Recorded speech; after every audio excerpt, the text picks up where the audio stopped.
Victor held the bottle up over his head so the whole floor could see it and told the room I had killed a man. He said it like a verdict, not an accusation. The half-empty bottle turned in the light, and he asked the doctors gathered behind him whether a potion that ended a patient's life should ever have been mixed by a commoner in the first place. He answered his own question. It should not have, which meant, he said, that the fault was not the potion. The fault was me. I knew that bottle. I had corked it myself the night before, and it had been full. Now it was half gone, sitting in the hand of the one man who had a reason to empty it. That isn't the bottle I made, I said. Mine was sealed and full. Someone opened it. The floor went quiet for exactly one breath. Then Victor smiled, and I understood the quiet had been a courtesy he was about to withdraw. He walked it back to me point by point, gently, the way you correct a child. His word carried on this floor, and mine did not. He was a noble and a master. I was a potion mixer, and a mixer's testimony against a master's was not testimony. It was noise. He reminded me, for the benefit of the room, that I had no schooling, no rank, no house behind my name. 3 years I had stood on this floor. He made those 3 years sound like a favor the guild had done me. I set the satchel down at my feet. I was hired to assist you. Your father hired me himself. That landed somewhere it shouldn't have. I saw it cross his face before he buried it, a flinch, quick and ugly, at the mention of the father whose approval he could not earn and could not stop chasing. Then the flinch was gone, and the cruelty came in to cover it. He told me his father was not here, that his father's mistakes were his to correct, and that he had no problem at all running this guild without me. None. He said it twice, as if saying it might make it true. The doctors behind him laughed on cue. One of them said potion mixers had the easiest work in the building and still found a way to poison someone. Another said commoners should take the jobs that suited commoners, and that adventuring, gutter cleaning, anything at all would suit me better than standing among educated men. I did not raise my voice. I have never found that it helps. 3 years, I said again, quieter. And not one patient died in 3 years until the morning you needed one to. Victor stopped smiling, and then he did the thing I would remember longest. He asked me, casually, almost kindly, whether I remembered what day it was. My sister's birthday. He knew because I had once been foolish enough to mention it, back when I still thought these people were people. He told me not to trouble myself about a gift. On the wages he paid me, I could never have bought her anything worth having, and now I would not even have the wages. He said I could at least go home with a good story to tell her. He gave me nothing. No severance, no letter, no word to any other guild that might have taken me. He made certain of that, out loud, so the doctors would know he had made certain of it. Then he told me to pick up my things and get off his floor. So I picked up my things. My whole life at that guild fit into one canvas satchel, and it did not take long to gather. I slung it over my shoulder and walked the length of the floor toward the service door, past the counters, past the men still laughing, and I stopped for just a moment at the crate by the threshold. It was the discard crate. Every guild has one. The one place nobody important ever looks. Roots that had gone soft at the ends. A knot of herbs the doctors had judged spoiled. Ore powder someone had swept off a counter and thrown away because a grain of it had darkened. Garbage on its way to be burned. That was what the whole guild saw when they looked at that crate. On the rare occasion any of them looked at all. I did not see garbage. I have 3 skills. Everyone on that floor knew it, because Victor had just finished mocking me for it. 3. When a child of 10 in this world runs around with 20. 3. And not one of them swings a sword or throws a spell. Medicine mixing. Material activation. Material appraisal. Useless, he called them. A mixer's toy skills. Here is what material appraisal does. It tells me the true grade of a thing, not the grade a bored noble scrawled on a tag. And when I let it settle over that crate of trash, the whole crate lit up in my mind like a strongbox somebody had forgotten to lock. Those soft-tipped roots were life tree root, the exact ingredient a high recovery potion is built on, the kind the guild paid a fortune to buy fresh because they threw the real ones out for a bruise. The spoiled herbs were not spoiled. They had simply passed the point a doctor's eye could read, 3 days short of the point where my hands could still use them. And the darkened ore powder was sunlight ore, dimmed on the surface and perfect underneath. That was the first skill. The second one is where it stops being a trick and starts being money. Material activation takes a low, tired, half-dead ingredient and wakes it back up, pushes its grade higher for a short window, long enough to lock it into a potion before it slips back down. The catch everyone knows is that the boost is temporary. Raw material reverts. You cannot sell it as it is, but I do not sell it as it is. I mix. That is the third skill, the one that closes the circle. Wake the garbage up and fold it into a potion in the same breath, and the boost never gets the chance to fade. It is sealed in, permanent, sellable. Stand those 3 together and look at what they make. A crate the guild pays good coin to fill. then pays again to empty into a fire. And in my hands, that same crate is finished high-grade product at no cost but the mixing. Free gold, sitting in a trash bin, in a building full of men who had just voted that I was the worthless one in the room. They kept the good herbs behind glass and the real gold in the bin, and not one of them had ever once noticed the difference. I noticed. I had always noticed. For 3 years, I had watched them throw fortunes into the fire, and I had kept my mouth shut and mixed their potions for a wage that could not cover my sister's medicine, because the wage was the only thing standing between Emily and nothing at all. I looked at that crate a moment longer. Then I left it where it was and walked out the service door into the street, and I carried the only thing on that floor worth carrying, which was knowing exactly what they had and exactly how blind they were to it. Behind me, the door swung shut. Victor was already telling someone that the guild would run better without dead weight. Let him think so. A man cannot miss the ground under his feet until the day it is gone. The walk home took the anger out of me and left the arithmetic behind, which was worse. No wage this month, no wage next month, rent due, medicine due. A birthday today that I had promised myself weeks ago would not pass like every other day in that house. I had planned to buy Emily something small and stupid, and hers. I turned the coins in my pocket over with 2 fingers as I walked, counting them without looking, and I already knew the count. Hannah opened the door before I reached it. My cousin had a way of hearing my step on the stair and being there before I knocked, and today she took one look at my face and her bright greeting died on her lips. "You're home early," she said, and it was a question dressed as a statement. I told her, plainly, the whole thing, the bottle and the lie and the door. She was quiet through most of it, her hands twisting the corner of her apron, and when I got to the part about no letter and no referral, her hands went still. Then she did what she always does. She squared her small shoulders and smiled at me as if she were the one who needed to be brave for my sake, and told me not to worry, that she would take on more work, more magic tool repairs, more herb sorting for the merchants, that between the 2 of us, we would be fine. I looked at the workbench behind her, already stacked with other people's broken things she mended for coppers, and I did not have the heart to tell her the numbers did not add up no matter how many hours she poured into them. "You do enough," I told her. "You've always done enough." She started to argue. She was going to promise me something she could not afford. I could hear it coming, and I did not want her to have to carry it. So I asked her the only thing that mattered. "How is she today?" Hannah's face changed. That was the whole answer before she said a word. "Not worse than yesterday," she said carefully, "but not better. She was lighter again this morning. She had eaten half of what she should, and she had been asking all day when I would be home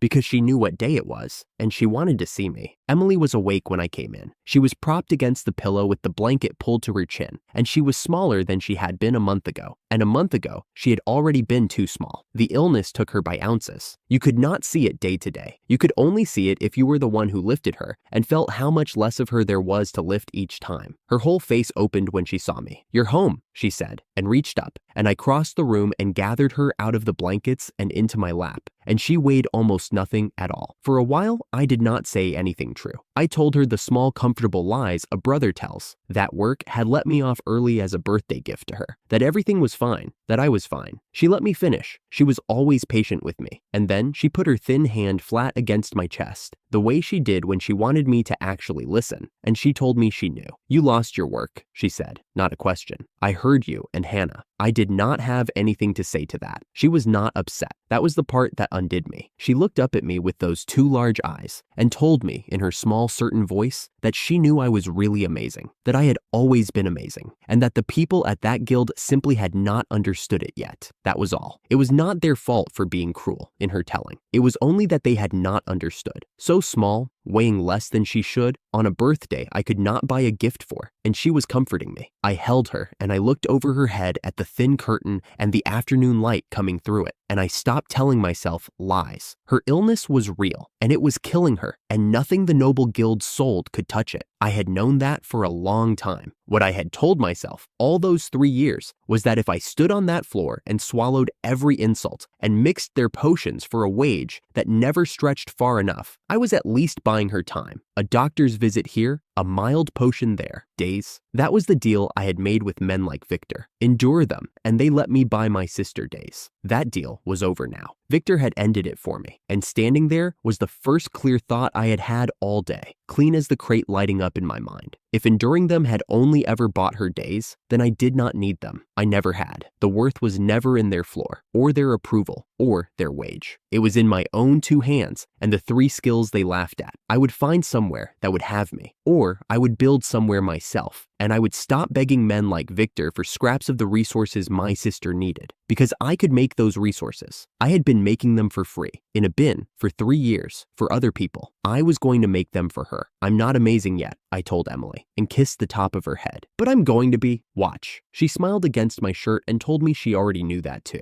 And somewhere across the city, Victor was locking up a guild he was certain would thrive without me, holding the empty bottle he thought had won, with no idea at all that he had just handed the one man who could turn his garbage into gold every reason in the world to do it. The morning after they threw me out, I was on the street before the shops had their shutters all the way up, satchel over my shoulder, looking for anyone who wanted what I could do. No begging. That part of me was finished. I found her outside a herb merchant's stall, frowning at a tray of dried roots like they had personally insulted her. A young woman, well-dressed but not noble, turning a withered root over in her fingers and clearly trying to look like she knew what she was buying. She did not. The good stock sat behind glass with a fat price on it. The tray she was reaching for was the merchant's real trick. Grade F roots dressed up and sold at the price of grade B. 10 gold for something worth barely 2. I could see the true grade under the camouflage the way I always could, plain as a stain. Not that one, I said, before I had decided to say anything at all. That one's dead. You'd be paying 10 gold to boil an old stick. She looked up, surprised. I pointed her instead to a dull, ugly bundle shoved off to the side, the kind most buyers walked straight past. Those. Under the dust, that's the real thing. He priced them low because he doesn't know what he's holding. The shopkeeper knew.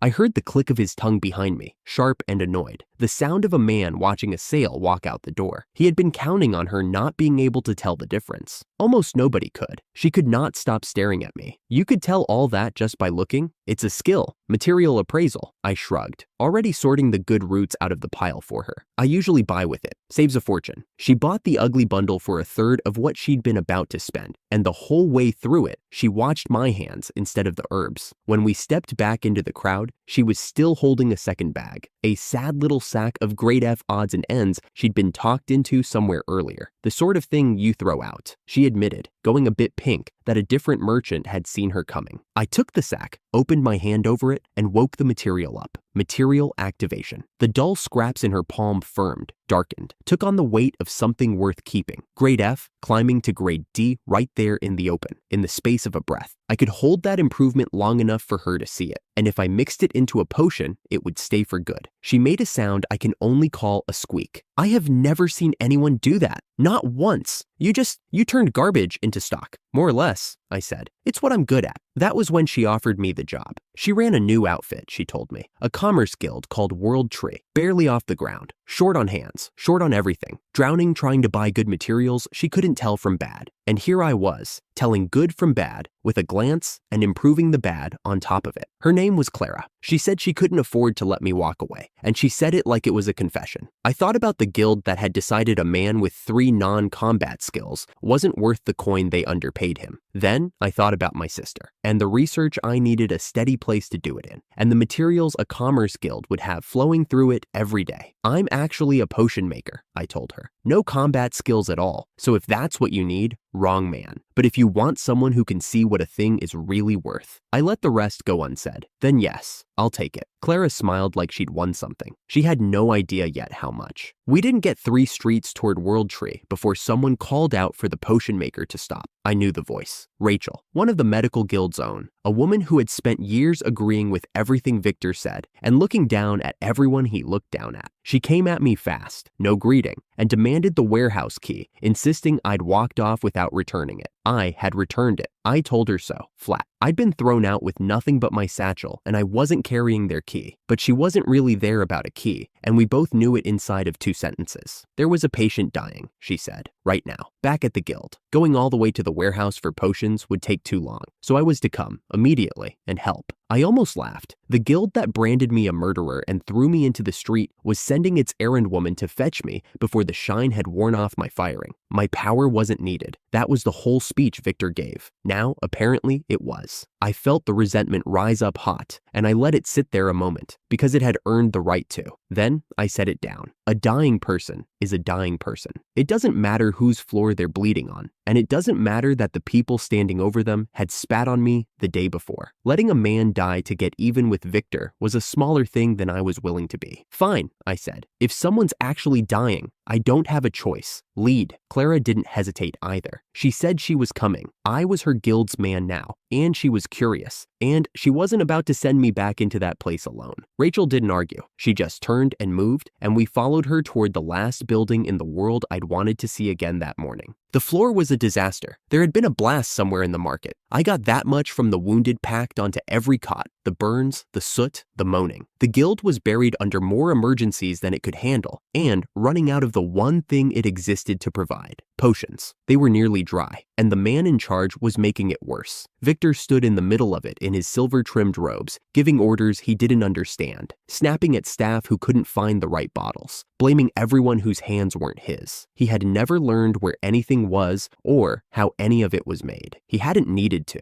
I'd done all of it for years while he took the credit and the fee. Watching him flail was like watching a man try to swim in a language he'd never learned. Then they carried in the Viscount. Viscount Weston, someone said, a noble, run through in the attack, gray and slack and going fast. His attendant was shouting at Victor to save him. Victor reached for the potions, and there were none of the strength this needed, and the storehouse, he was insisting, was locked and the key was gone, and his face was doing something I had never seen it do. It was afraid. He saw me then, and even dying noble on the table afraid, he found the room to sneer at me, to say what a man with 3 useless skills was doing back on his floor, to tell me this was above me. Paraphrase it however you like. It came out as contempt, because contempt was the only tool he had left. I didn't answer him. I knelt by the Viscount instead, and I opened my satchel. I carried my own materials. I always did. The rare things I'd been gathering piece by piece for Emily's cure. The ones I couldn't afford and bought anyway. A length of life tree root, grade C. A twist of sunlight ore powder, grade B. Weeks of hoarding. The closest thing I had to hope for my sister. And I laid them out on a stranger's blood-soaked cot without letting myself count the cost. Later. I could ache about it later. Right now, there was a man who would be dead in minutes. I woke the root first. Material activation ran through it, and the grade climbed under my fingers, the dull fiber brightening the way Clara's scraps had that morning. Except this was already good, and now it was better. I ground the ore powder against it, and then I did the third thing,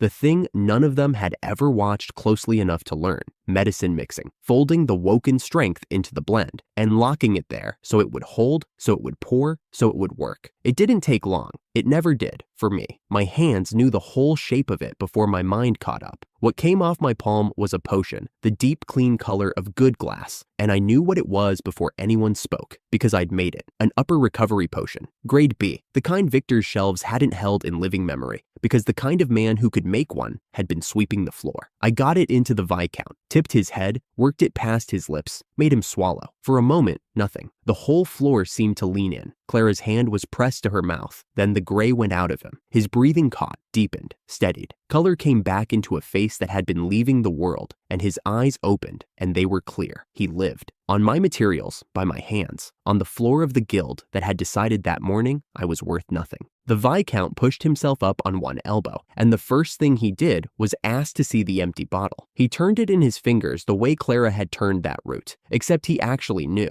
A man who'd bought fine potions his whole life and could read one by the residue in the glass. He said it out loud, so the whole floor heard. This is an upper recovery potion, grade B. He looked from the bottle to Victor, and his voice went cold. Your guild couldn't produce a single one while I was dying on this cot. This came from him. Victor tried to climb onto the save. You could watch him do it, reaching for the credit the way he'd reached for it 100 times off my work. Some line about the guild's care pulling the Viscount through. Clara made a furious little sound beside me and started forward, and I put a hand out to stop her because I didn't need it. The Viscount had already seen everything. He cut Victor off in front of his own staff. The guild had nearly killed him, he said, and the commoner Victor had insulted had saved him, and he would remember exactly which was which. He turned to me and thanked me plainly. No noble airs, just a man who'd been dead and wasn't. He asked my name and my guild, and when I nodded to Clara and said World Tree, he repeated it like he was filing it away. He'd patronize it, he told her, and he'd see me recommended to people who mattered. He would not forget who did the work while the man in the silver robes stood there with his mouth open. Victor's face had gone from white to blotched red. He rounded on me the only way he had left. It was my fault. All of it. The shortage, the locked storehouse, the key I'd supposedly stolen.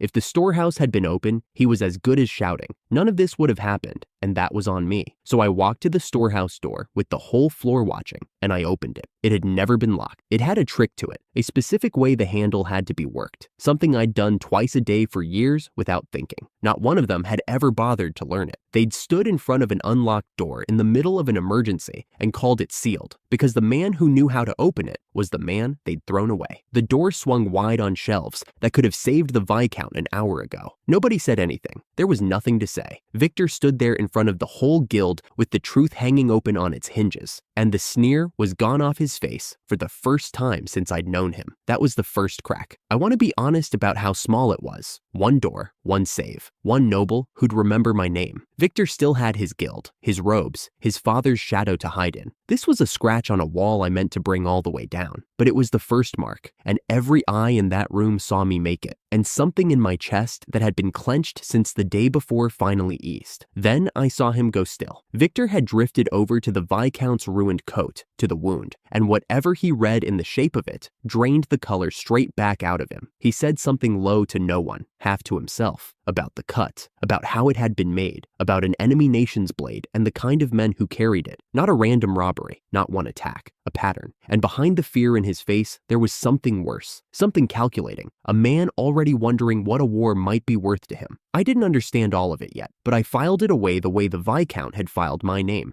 because whatever had put that blade in a noble's side was still out there, and it hadn't finished. Clara found my sleeve as we left. She was glowing. I'd saved a Viscount and advertised her guild in the same breath, she said, half laughing, half amazed at the man she'd hired that morning. I let her have it. It was a good day, and I'd earned a good day. But the whole walk home, I felt the empty pocket where the life tree root and the sunlight ore powder had been. Weeks of saving, gone into a stranger. I didn't regret the man living. I'd do it again. I only kept thinking about a thin girl in a narrow bed, and how those materials had been meant for her, and how she was still waiting while some Viscount I'd never met went home whole. I'd get more. I'd get better. I told myself that the whole way back, and I made it a promise, and this time I fully meant to keep it. The first thing they did at World Tree was hand me a mug I didn't want and cheer like I'd already saved the place. I'd promised myself the whole walk over that I'd get more, get better, build back everything I'd spent on a stranger's veins. I had not expected the building itself to be this loud about it. A crooked banner hung over the main hall with my name painted a little too large. Someone had strung it up in the hour since Clara sent word ahead. They wanted to meet the man who advertised us to a Viscount for free, Clara said, steering me in by the elbow. I may have oversold you. Try to live up to it. A dozen guild members crowded the counter. Porters, a bookkeeper, 2 women who ran the front desk. They pushed a beer into my hands. I set it down gently and asked for water instead, and not one of them made it a thing. That surprised me more than the banner did. At the guild that fired me, a man who turned down a drink earned a week of jokes. The place was new, fresh timber, shelves still smelling of the plane. It was also, I could see in one slow look around, nearly broke. Half the display cases stood empty. The stock they did have was thin on the boards. Clara caught me counting it. Go on, she said. Say the thing you're already thinking. You're low,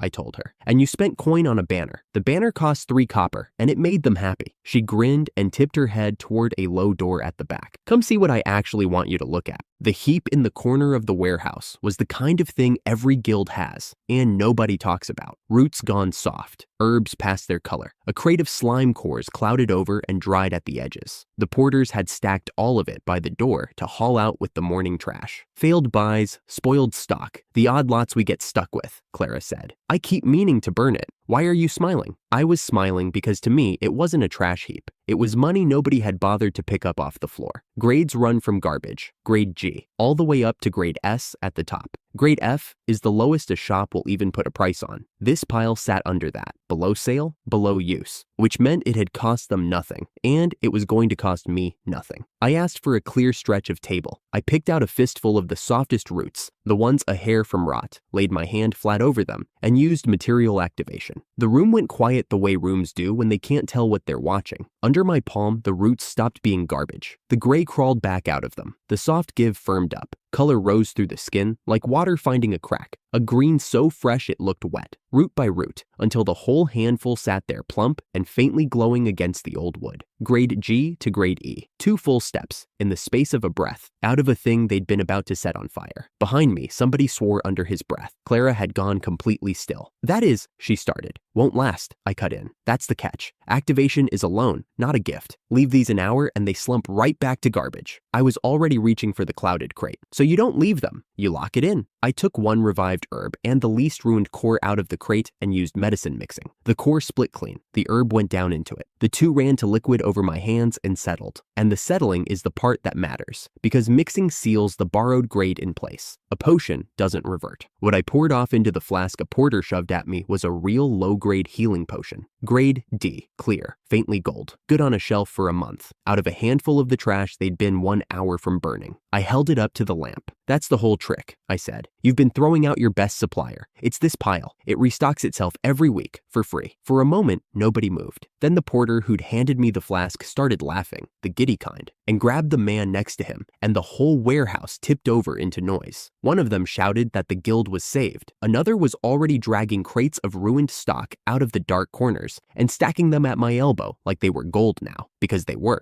Clara didn't cheer. She picked up the flask, turned it slow in the light, and looked at me over the top of it with the expression I was learning to know on her, the one she wore when she was doing sums in her head. "You could sell the upgraded material straight," she said. "Skip the potion entirely. Charge grade E prices for grade G stock for an hour until it reverts in the buyer's bag and he comes back with a knife." I shook my head. "It has to be mixed to hold, and I can't fight, so I can't go get the fresh cores myself. I need the guild for that half of it." I set the flask down between us. "We're stuck with each other." "Good," she said, and she meant it. They threw a real party that night, the loud kind, the kind that spills food and doesn't care. I still didn't drink. I sat near the hearth with my water and let them come to me one at a time. The porter, the bookkeeper, the women from the front desk, each one wanting to tell me what my little grade D flask meant for their winter. Somewhere past midnight, it landed on me that I was the reason a room full of people were happy, and I hadn't had to save a nobleman half to death to earn it. I'd just done the thing I was actually good at. Clara raised her mug from across the hall and pointed it at me, instead of saying anything. I lifted my water back. That was the whole toast. It was enough. Hannah had waited up. She always did. "There's my brother," she said, catching my face in the candlelight and reading the whole day off it in one look. "You've got the good tired. What happened?" I told her about the garbage pile and the flask and the banner with my name too big on it. Halfway through, she was gripping my sleeve. "You turned trash into medicine and they threw you a party," she breathed. "You saved a Viscount and now this. Big brother, you're incredible." From the narrow bed against the wall, Emily's voice came thin but steady. "It means we can keep buying the good medicine for a while," she said. "The kind that actually helps, doesn't it?" "For a while," I said. "And after that, for longer." She smiled and let her eyes close. I sat with her until her breathing evened out. I didn't say the other thing, that the rare materials I'd been saving for her, the ones that might have been the start of a real cure, were already gone into a stranger. She knew I'd spent them. She never once made me feel it. That was almost worse. I banked the candle and told myself, again, that I'd rebuild the store faster than her illness could move. This time, I had a way to.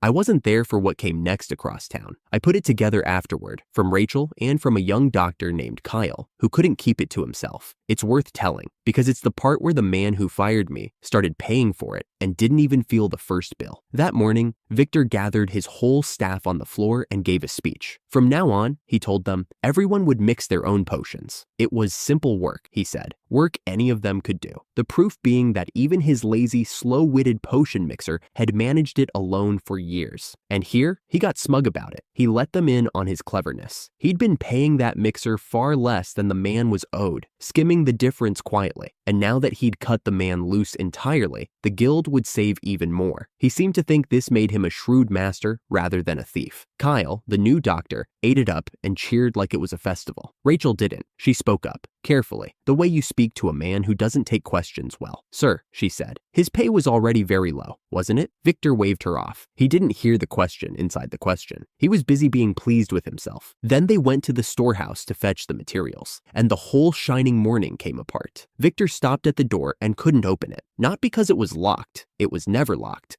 but because he had never once in his life had to work the trick handle himself. He covered it by barking at a subordinate to do it for him, as though touching the door was beneath a man of his rank. Inside, everything was spoiled. Every crate, every jar. The roots had gone to mush, the herbs to powder, the cores clouded and dead. Months of stock ruined where it sat. Here is the part that a smarter man would have felt like a knife. Those materials had rotted because nobody there knew how to store them. The cool corners, the sealed jars, the weekly turning, the activation that held the fragile stock together. All of it had been quiet work the mixer did in the dark. Work Victor never saw, because good work is invisible when it's done right. He'd fired the only person who knew the storehouse breathed. He didn't feel any of that. He stood in the wreck of his own supply and blamed me. The mess proved it, he decided out loud. The lazy fool had left the storehouse in ruins on his way out the door. He ordered Rachel to place a large new order to replace everything immediately. What he didn't understand, and wouldn't for a long while, was that the mixer had also written every supply contract the guild ran on, the good terms, the merchant who gave them a fair price. That was Merida, and the deal had been built to work in one particular pair of hands. Victor read the contract that afternoon and couldn't make sense of a line of it. He signed the reorder anyway, at full price. Proud he was fixing the problem, walking straight into the next one. I came in early the next morning, before the doors opened, and Clara was already waiting for me with a folder under her arm. "I want an original product," she said, before I'd even set down my satchel. "Not upgraded odds and ends. Something that's ours. A world tree potion that nobody else in the district can make. Will you build it? You'd run it, start to finish." I said I would. Then she handed me the folder, and I opened it, and I nearly handed it straight back. "Wait, this is the budget?" I said. She thought I meant it was too small. She started to apologize. "No, it's the opposite," I got out. "You're giving me this much? Is that all right?" She laughed at the look on my face and told me to go make something worth it. Nobody had ever handed me room like that before. At the last place, the whole idea was that I was replaceable, that anyone could do what I did. So I took the folder into the back and set out to build the one thing no one could copy. I started with the base, the way I always do. Activated stock first. I lifted a batch of the garbage herb and cores up to working grade and locked them in. From an herb and a core, I mixed a lower recovery potion, grade C. Good for small wounds, a little pain relief, a little clotting. Then, from a spider eye and a witch carrot, a lower mana potion, grade B.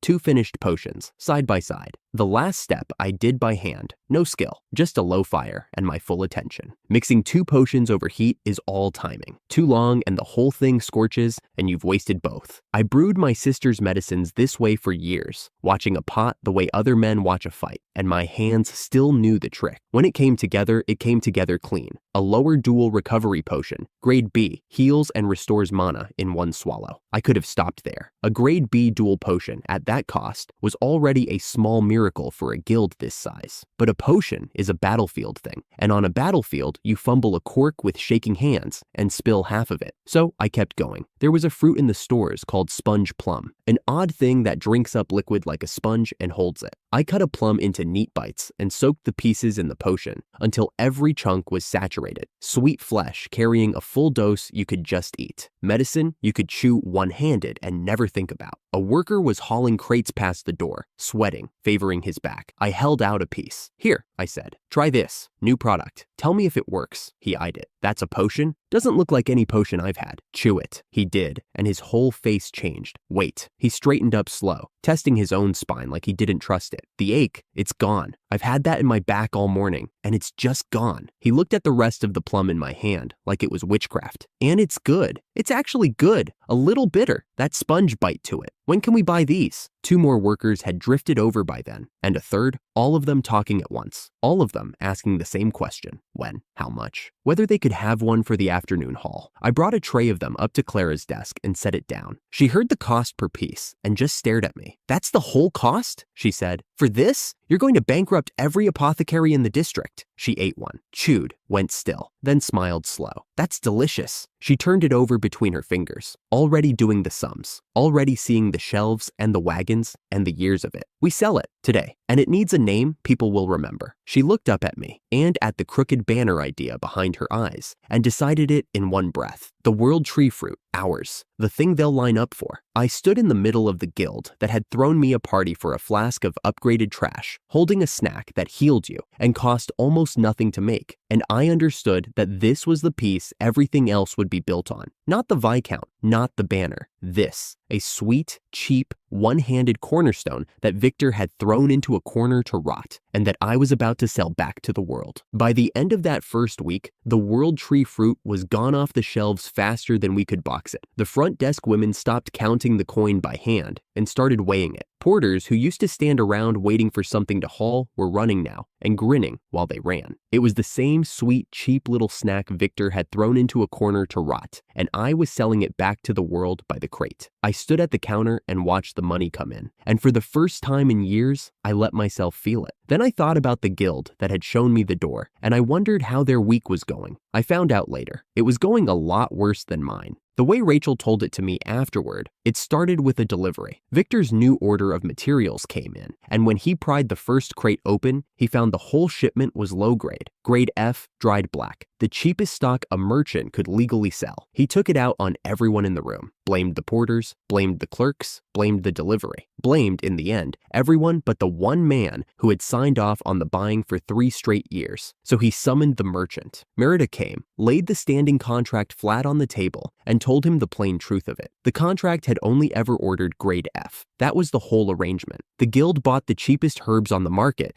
because they had a mixer who could lift grade F into real medicine with nothing but his hands. Take that mixer away, Merida said, and all Victor had bought himself was a warehouse full of dead weeds. Then she offered him the easy way out. Hire the man back. 2,000 herbs turn into 2,000 potions the moment he walks through the door. Victor refused. He admitted, right there, that he'd fired the mixer himself, and he would not unfire him, because bringing a commoner back on his knees meant admitting the commoner had been the one holding the whole guild up. His pride would sooner eat the loss. Merida looked at him for a long moment and told him he was a fool. She rolled up her contract, said she had no more herbs to sell a man like him, and walked out. And that was how Victor came to be standing in his own warehouse, alone, next to 2,000 herbs that were worth exactly nothing to him, and would have been worth a fortune to me. He tried to buy his way out of it. That was the part that spread up and down the market fastest, because merchants talk. He sent Kyle to find someone honest, and Norman came. Norman offered him proper grade C herbs at 85,000 gold, a fair price, the price everyone paid. Victor tried to pay him the grade F price, 10,000, for stock worth 8 times that, and he argued it like he was owed. Norman told him to his face that every straight-dealing merchant in the district was finished with him, and left him standing there with an empty ledger, which is how a noble physician who called himself the finest in the city ended up buying from a dark merchant.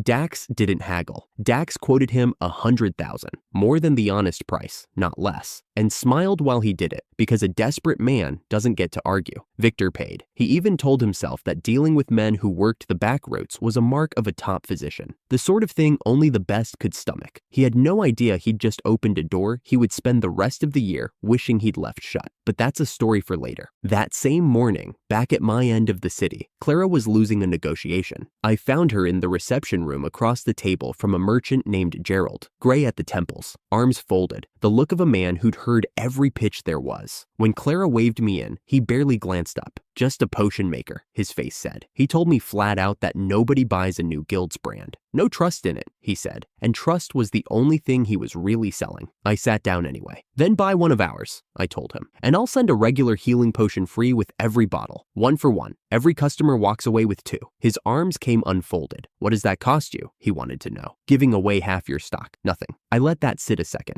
The free ones are made from waste. What other guilds burn? It cost me the effort to pick it up off the floor, and not a copper more. I could see him doing the math, so I gave him the last push before he could talk himself out of it. A 6-month exclusive. For half a year, he'd be the only merchant in the district carrying the World Tree fruit. No risk of a rival undercutting him while the name caught fire, he signed. Then he tried to hire me on the spot, and I turned him down as politely as I could. When the door shut behind him, Clara spun on me with her eyes shining. I had no idea you had a head for business too, she said. You just saved that deal in about 4 sentences. She looked so pleased with me that I reached over and patted her head the way I always did with Emily. It was pure reflex. Her whole face went red. It's nothing, she blurted, waving both hands. I was just surprised, that's all. Then Quieter, almost to herself, she added that it had made her happy and pretended I hadn't heard. I filed it away as her simply not being used to it and moved on. I'd already had a better idea, an alcohol-brewed version of the fruit for the taverns. Clara latched onto it before I'd finished the sentence. She gave me more than a yes. She gave me a research budget to chase whatever I wanted, free run of the guild's materials for anything not going out the door, and then she told me to go home the rest of the day and 3 days after it. Rest, she said. Be with your family. I didn't argue with that one. Hannah nearly dropped a bowl when I came through the door with the sun still up. Don't tell me you got fired again, she said, one hand pressed to her chest. I told her the opposite. She made me say it twice before she believed it, then went straight to the stove to make a fuss of me anyway. Emily was awake in the back room. She heard my voice and reached for me before I'd even sat down, and when I lifted her, she weighed almost nothing at all. I carried her to bed, brewed the tea I always brewed for her, and sat while she drank it down in small, careful sips. She told me, in that soft way of hers, that more money meant more good medicine, and that she wasn't worried anymore. She always said things like that, small, easy things, meant to make the worrying my job and not hers. I promised her, the way I promised her every night, that I was going to make her well. She was asleep before I finished saying it, one thin hand still curled around my sleeve. The rare materials that could have started her real cure were long gone, spent on another man's life months ago. She knew it and never once made me feel it. That was the weight I carried up out of that room, the same as always. Over supper, I told Hannah about the budget. She didn't cheer the way Clara had. She just watched me across the little table and said quietly that I already worked hard enough and that I ought to stop trying to carry the whole world before I'd had my dinner. I meant to answer her.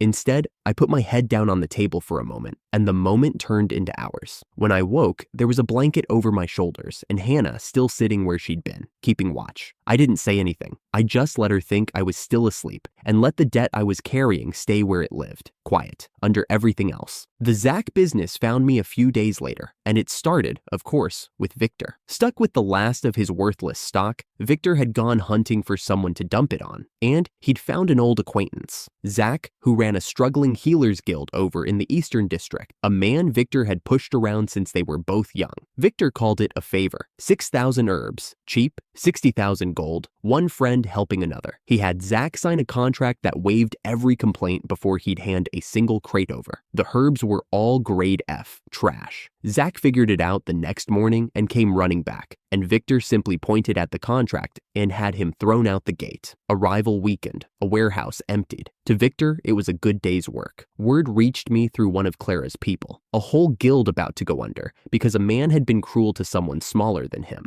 I knew that shape too well. Not long ago, it had been me, dismissed, laughed at, left holding something everyone else called worthless. So I went, alone, no fuss, and I found him in his own hall, sitting at the foot of a herb mountain that reached the rafters, with his people gathered around him not to blame him, but to hold him up. One of them was still furious, muttering that Victor was unforgivable, but most of them just looked lost. Zach had his head in his hands, a big man folded down small. I'm at the end of my rope, he said, to no one in particular. I put every coin we had into that pile of garbage. I ruined my own guild, my own people, and I'm the one who sank them. Nobody argued with him. That was the worst part. The way his crew had already forgiven him, and it only made him sit lower. I looked at the mountain of herbs he thought had ended him, and I saw 6,000 potions. We'll take them off your hands, I told him. He lifted his head slowly, like he wasn't sure he'd heard right. I said it plainer. The whole pile, all 6,000, for 30,000 gold, cash, today. Enough to pull his guild back from the edge with room to spare. For a second, he just stared, like the words hadn't reached him yet. Then they did. He was up out of the chair before I could blink, gripping my hand in both of his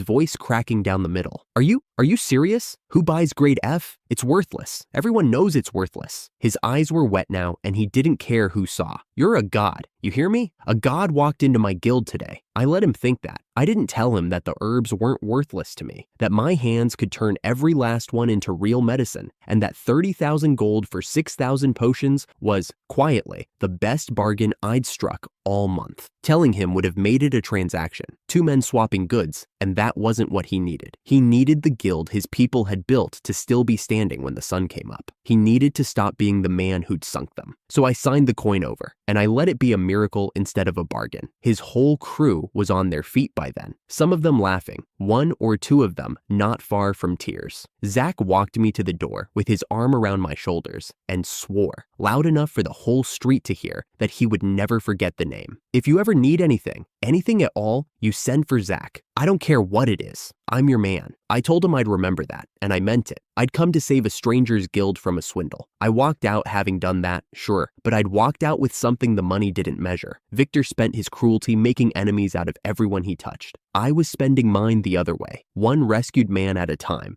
I was building the thing he'd never have when the reckoning finally came for him. People who would come running the day I called. I wasn't there when they turned her away. I heard it after, the way I hear most of what goes on inside Victor's guild now, secondhand, from people who still remember my name. A nun had come to the Silver Cross doors, thin, worn down to the bone, from the orphanage over on the far side of the district. Her children were burning with fever, more of them every day, and she had no coin for a physician. So she did the only thing left to her. She begged. She didn't even ask for charity, not really. She offered to work the dead off, scrub their floors, haul their water, do whatever filthy job they'd give her, if they'd only send someone to look at the sick ones. Kyle leaned out the upstairs window and told her what the guild thought of that. No money, no medicine. Those were the rules. From behind him, Victor called the orphanage people a cancer on the city, said it loud enough for her to hear, and told Kyle he'd handled it beautifully. She came back the next morning, waited on the steps, and when Victor stepped down, she caught his sleeve and pleaded one more time. He shook her off like she'd dirtied him, told her not to put her hands on him, told Kyle to get this garbage off his steps, and walked on without slowing. She'd been walking 2 days by then, 2 days on her feet, begging, and I doubt she'd eaten in either of them. Her legs simply gave out. She slid down the cold wall and folded there on the stone, too spent to lift her head. Kyle stepped over her and left her where she lay, like something set out for the morning collectors. I found her 2 streets over, still slumped against a wall, gray in the face. I didn't take her to the medical guild. I knew exactly the kind of welcome she'd get there. I carried her back to World Tree instead and put a high-grade recovery potion into her. She came around fast, sat up blinking at the lamplight, at the strange room,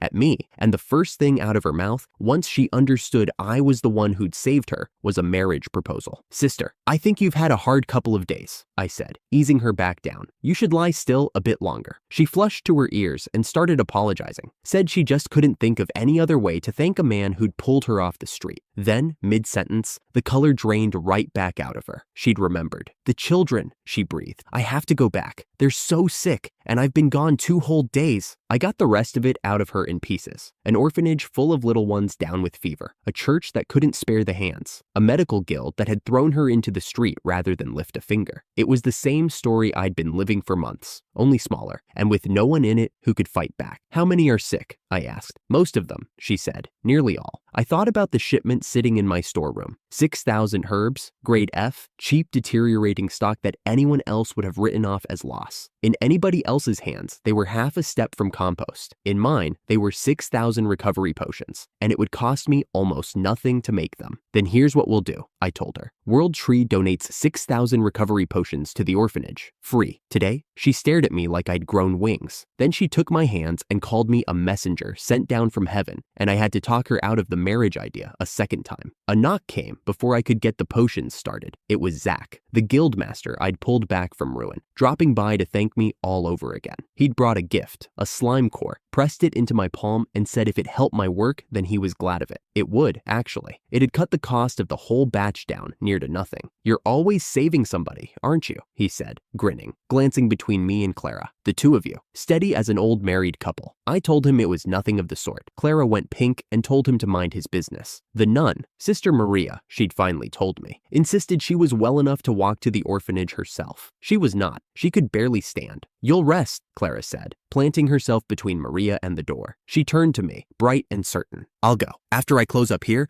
I'll take the potions to the children myself. Just tell me what to do." Clara got there first and found it worse than either of us had guessed. Dust thick on everything, the air heavy and sour, a long row of narrow cots, and a child in everyone, flushed and shivering, and too weak to sit up. Nobody had been able to tend them properly in days. She didn't stand there wringing her hands. By the time I arrived, she'd already thrown the shutters open, wiped the little faces down, and gotten something warm cooking. A noble's daughter, guildmaster of her own house, down on her knees, scrubbing a stranger's floor because no one else would. I came through the door with the potions faster than she'd thought possible. How did you? That would take a normal maker all night, she said. Half an hour, give or take. I set the crate down and didn't explain the rest. We went cot to cot together, a measure of grade E potion to each child. And one by one, they came back. Fever breaking, color returning, small hands uncurling from the blankets. A boy who'd been too weak to swallow blinked up at the ceiling and asked in a wisp of a voice if it was morning yet. A girl no bigger than my arm caught Clara's sleeve and whispered, "Thank you, big sister." And I watched something in Clara's chest just come apart. It should have been the easiest thing in the world to feel good about. A room full of children dying at noon, laughing by dark, and it had cost me a crate of trash herbs and half an hour. But somewhere under it sat a thought I couldn't shake loose. I could pour a cure into 6,000 strangers before supper, and there was one small bed at home, one girl, that all of it would never reach. I healed a district, and I still hadn't healed my own sister. I gave the children their color back and kept the ache where I always kept it, folded up small, where no one could see it, and I smiled at them anyway. "They feel like ours already," I said, and then heard myself and shut my mouth about a beat too late. "That's not, I only meant," one of the boys, half asleep, mumbled 2 words into his pillow. "Papa, Mama." Neither of us could look at the other after that. I found something urgent to do at the far end of the room. We went back every day for a week, not because it took a week to cure them, one round would have done it, but because a room full of children who've been left alone shouldn't be left alone again. By the end of it, every child was up and loud and running underfoot, and Sister Maria was on her feet, and the place smelled of soap and bread instead of sickness. Walking home on the last evening, Clara finally asked the question she'd been circling for days. "Adrian, those weren't ordinary grade E potions, were they?" I kept my eyes on the road, told her I'd used a bit of my own coin on better materials. That was all. It wasn't the whole truth, and she knew it, but she let me have it. "There's one illness they wouldn't touch, though," I said, before I could stop myself. "No matter the grade. My sister has it. Ordinary potions don't reach it." I hadn't meant to say that either. Clara didn't push. She just walked a little closer the rest of the way, and the next morning I found my pay had quietly gone up, with no note attached. A few days on, Clara caught me doing the most ordinary thing in the world and nearly dropped her ledger. I'd taken a barrel of plain water and run material activation over it. When I dipped a cup and handed it to her, it wasn't plain water anymore. It was holy water, the real thing, the kind the church spends whole days of prayer to make. "Adrian." She looked from the cup to me and back. "Don't tell me you did that just now, with a barrel of well water." I told her it was nothing special. To me, it honestly wasn't. But I watched her face do the arithmetic, the way it always did around money, and I could see the same number landing that had landed in my head. "Every potion in this city needs holy water to set," she said slowly. "Every single one. And the church can barely make enough to go around. So we sell it," I said. "We make it, we sell it, and we don't step on the church's toes while we do it. Give me a day to arrange that part." I went to the church myself. I went there every morning anyway, knelt at the back and prayed for the one cure I couldn't make with my own hands. So the sisters knew my face by now. That morning, I came for a different reason. The last thing I wanted was to look like a merchant undercutting them at their own trade. I laid it out plain to the sister who kept the place. World Tree would sell holy water from the commercial district, where the buyers actually were, and the church would take a share of every drop. I expected her to guard her ground. Instead, her shoulders dropped like I'd lifted a stone off them. "That would be a mercy, honestly," she admitted. "Making holy water for the whole city's potions was grinding them down," she said. "There were never enough hands. That was the very reason no one had been free to help the orphanage when the children fell ill. The church had been too busy praying over water to notice babies burning up." "Of course you take a share," I told her. "The church needs coin, and I'd rather it came from me than from someone worse." She pressed my hand and said the church had been saved by me more times now than she could count. She'd worked out on her own that I was the one who'd pulled the orphanage back from the edge. We settled it right there, half of every sale to the church. A few weeks was all it took for holy water to become the best thing we sold. Makers came from across the district because they no longer had to trek out to the church and wait in line. The shopkeeper next door caught me on the step just to shake my hand, said his own business had doubled now that buyers came to our stretch of the street for their water.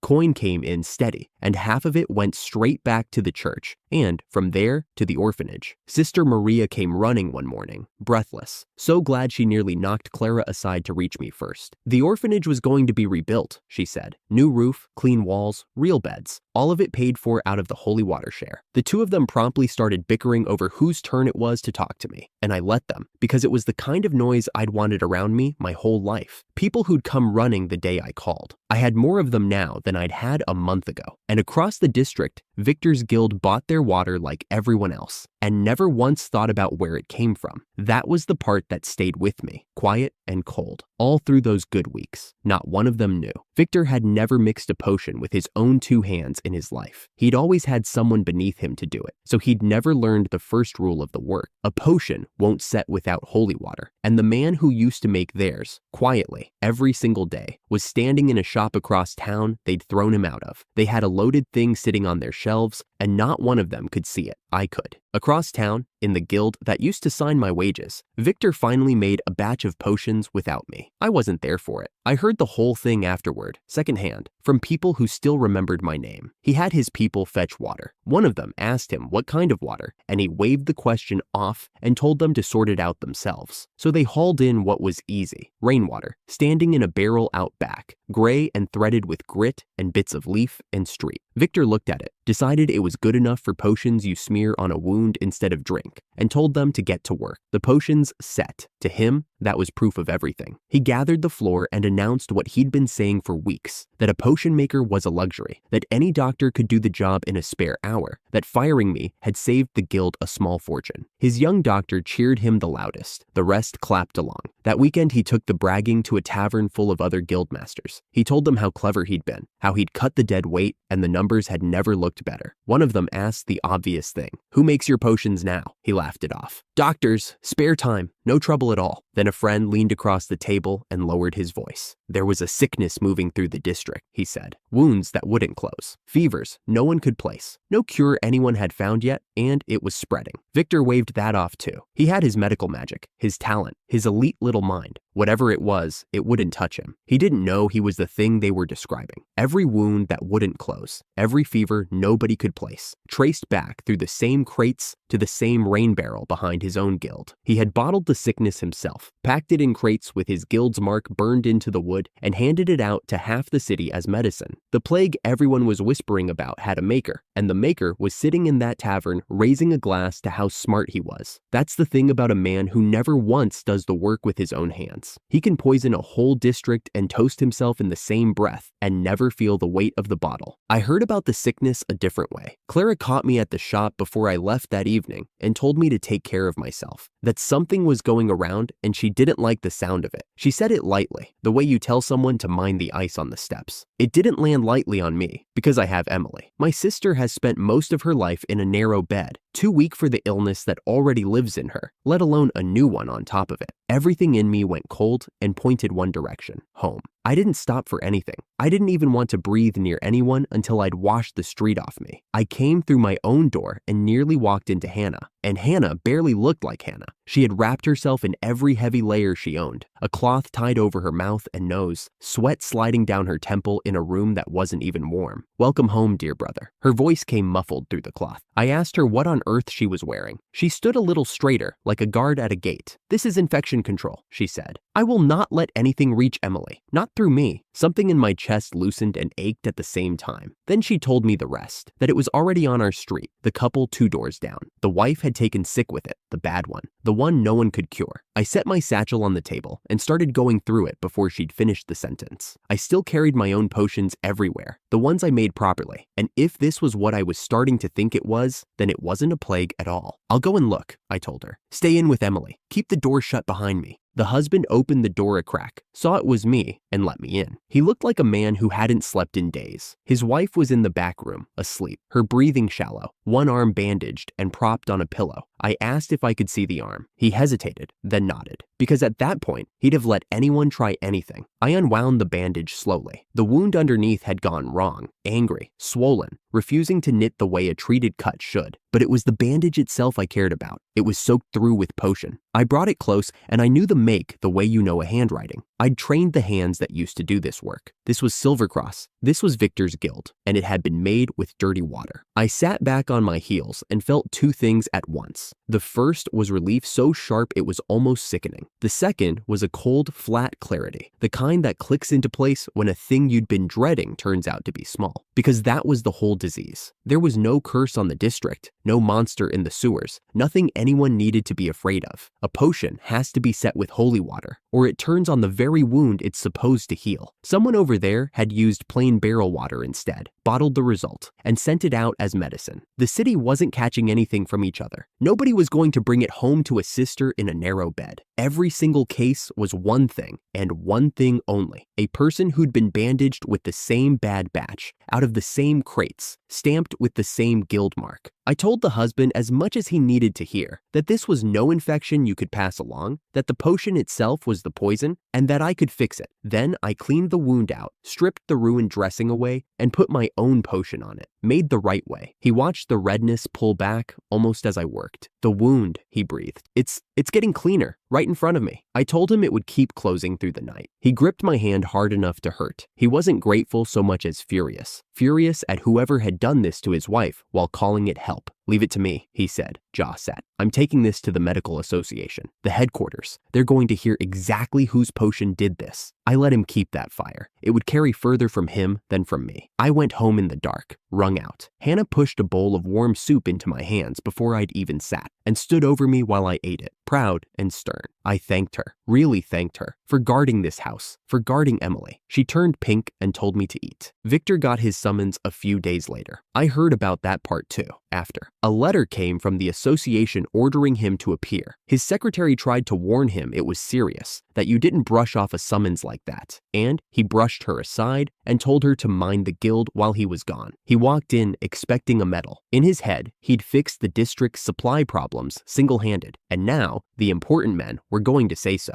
The man waiting for him was the association's president, old, straight-backed, white hair, and a short white beard, small round glasses that caught the light. His name was Drake, and he did not look like a man about to hand out praise. He let Victor stand there a moment, let the silence do the first part of the work. Then he said it plainly, and every man in that chamber heard it. "I am deeply disappointed in you," Victor started to argue, and I can only imagine the shape of it. The smile still half on his face, the certainty that this was all a misunderstanding he could talk his way out of. Drake talked over him without ever raising his voice, which is worse than shouting, because it means the person speaking isn't afraid of you at all. He'd had the guild investigated. He knew about the water. He knew Silvercross had been filling its potions from a rain barrel and calling it done. "A potion is set with holy water," Drake told him. "Or it is not a potion at all. It rots the wound it is laid on. You have spent weeks handing that out to sick and injured people across this district under your own guild's mark." He let the weight of it settle. "You sickened the city you are sworn to heal." Victor tried again to shift it, to protest, to be anywhere in the story except the center of it. The old man cut him off each time. When it was clear none of it was landing, Drake handed down the sentence. A full month of daily training at the association, starting at once, until the head of a medical guild had learned the things a first-year apprentice already knew.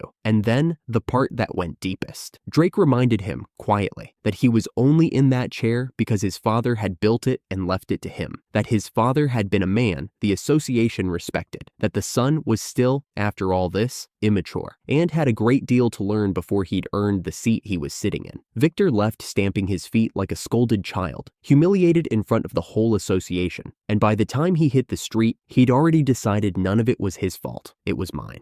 He came to my house to tell me so. The banging on the door was loud enough that I heard it from the back room, and I knew before I opened it. I told Hannah to keep Emily company and not come out. Then I opened the door. Victor stood on my step in his fine silver-trimmed robes, breathing hard, and unloaded all of it on me at once. I'd ruined him. I'd caused the whole disaster. I'd left him twisting without warning him about the water, about the holy water, about any of it. And did I have anything to say for myself? I looked at him for a second. There was a version of me, not long ago, who'd have flinched at that voice, who'd swallowed that exact tone across a guild floor for years and said nothing, because saying something cost me my wages. That man wasn't standing at this door. This man had run a medical guild. He had signed his name to potions. He had stood in front of a room full of people and told them all that someone like me was worthless, a waste of coin, 3 useless skills in a body not worth feeding. And now he was on my step because he couldn't fill a bottle without me. "Your own ignorance did this," I told him. Not me. Potions need holy water. A child knows that. You've been making them for weeks and you never once knew. And that isn't something I did to you. He opened his mouth. I didn't stop. I've already cleaned up your mess. The people your potions poisoned, the ones the whole district was terrified about, I've been curing them, one house at a time. So if anything, you owe me a thank you. I put my hand on the door. Get a grip. You hold people's lives in your hands. Start acting like you understand what that means. Then I shut the door in his face. I heard him on the other side of it. Not the words. I didn't need the words. The shape of it. A man standing alone on a doorstep, turning it over and over, deciding it couldn't be his own stupidity that undid him, so it had to be a trap. Someone must have set him up. Someone must have planned this. And whoever that someone was, he was going to make them pay. He said it to my closed door like it meant anything. Then his footsteps went back down the street. Inside, the kettle was already going. Hannah pressed a cup of tea into my hands and wanted to know who'd been making all that noise. When I told her that it was the guild master himself and that he genuinely hadn't known potions needed holy water, she nearly dropped the pot. Someone runs a whole medical guild, she said, and doesn't even know that? I can't believe it. I won't believe it. From the far side of the room, small and quiet under her blanket, Emily spoke up. She's the one my potions can't reach, the one I still pray over every morning, but her mind is sharp as anything, and a thin thread of laughter came through in her voice. Even a child knows that one, she murmured. Hannah laughed. I did too.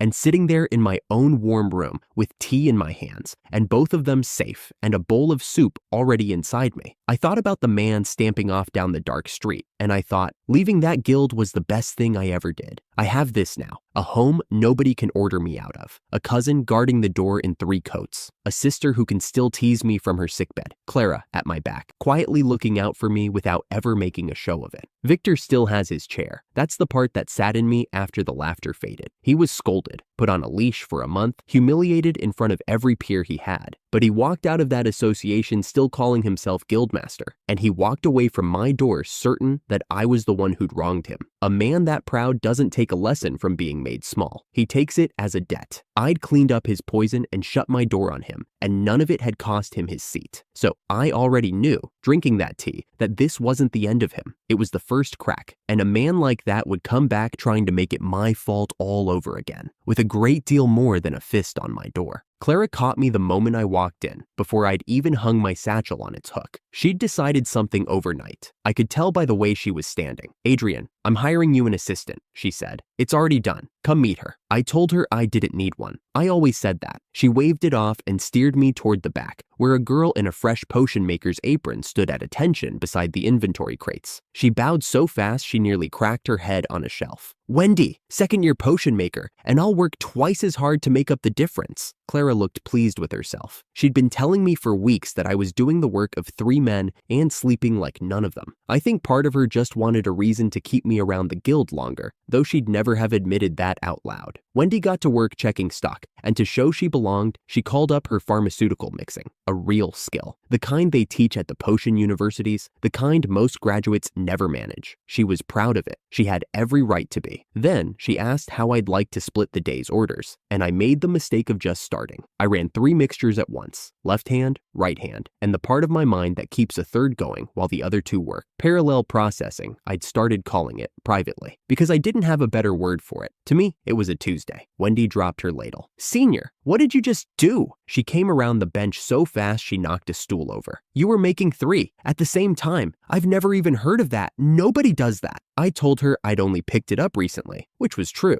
and did not help at all. She spent the rest of the morning staring at my hands like they might come off, and somewhere in there, watching a trained, university-taught professional gape at something I did without thinking. An uncomfortable thought landed for the first time. Maybe the thing I'd been told my whole life was worthless wasn't ordinary at all. We cleared the whole day's orders by midday. With Wendy able to run the floor on her own, I finally had the thing I'd been starving for, time. I used the time the way I'd always known I would. There was a cure I meant to make. Emily, the one illness my potions had never once been able to touch. Every night, I still said the same small prayer over her, and every morning it was still true. So I took my new hours and shut myself in a corner of the warehouse with a workbench and a lamp. And I went looking for the thing the books only whispered about, a panacea, a medicine that could reach what nothing else could. I stopped going home much. To keep working, I brewed myself something to hold off the tiredness. All-night potions, the staff called them. Nourishment, wakefulness, a little borrowed stamina. I'd never sell them. They weren't safe enough to put a price on. But for me, just to buy a few more hours, one more page of notes, I told myself that was different. Clara found me one morning I'd thought was still night. She came in early, saw the lamp burning, and stopped dead in the doorway. I know how I must have looked. Hollows under the eyes, cheeks gone thin, days in the same clothes. Adrian, her voice went very careful. It's morning. It's been morning. How long have you been in here? I said I was fine. I lifted the little bottle to show her. I've got this. It handles the fatigue. That was the wrong thing to say. She crossed the room, and for a second, I thought she'd knock it straight out of my hand. That is not the point, she said. If the only reason you're standing up is a potion, then you're not fine. You're in danger. Please, go home. Sleep. I told her I would. After this, I was close. I could feel it. The way you feel a word sitting on the tip of your tongue, just a little more. She made me promise to rest once it was done. I promised. I even meant it. I didn't keep it. The day filled up around me. Workers passed the doorway, and I heard them the way you hear weather. One muttering I'd kill myself at this rate. Another saying it was impressive, in the tone people use when they mean the opposite. I kept mixing. I drank the fourth bottle. Then, later, without really deciding to, a fifth. The room tilted. The lamp doubled, then smeared. My hand missed the bench. The last thing I heard was Wendy screaming my name from very far away, and Clara's voice underneath it, and then nothing at all. I only heard about the other thing later, the thing happening across town, at the guild that had thrown me out. I wasn't there for it, but it's worth telling, because it explains a great deal about what came after. Victor had finally admitted he needed a potion maker. Not out loud. A man like that never says it out loud, but he'd sent word around and hired one. A proper one this time, by his measure. A young noble named Holden. University-trained, elite. A pedigree he could show off to people who mattered. Holden arrived nervous and proud in equal parts. Then he learned two things that knocked the pride loose. First, that he was the only potion maker in the whole first-class guild. And second, that whoever had held the job before him had somehow done all of it alone. By his own account, which came back to me secondhand the way these things do, he set a pot on the fire and started mixing by hand, because the grand synthesis skill they'd taught him at university was one only the top students ever mastered, and he wasn't one of them. By midday, he'd finished 6 potions. 6. He was rather proud of 6. Victor was not. From what I heard, he stood over the boy and tore into him. Asked if he was even a potion maker. Said the last one had done the work of a whole crew without complaining, and been a commoner brat besides. He rounded on Rachel for hiring him. She apologized. He forgave her, barely. And here's the part that stayed with me. Holden didn't hear cruelty in any of it. He decided the guildmaster was hard on him because he saw promise in him, that the shouting was a kind of mentorship, a test he was meant to pass. He went back to his pot certain he'd landed somewhere that would make him great. He had no idea what he'd walked into. He would, in time, but not yet. I woke up staring at a ceiling I didn't know,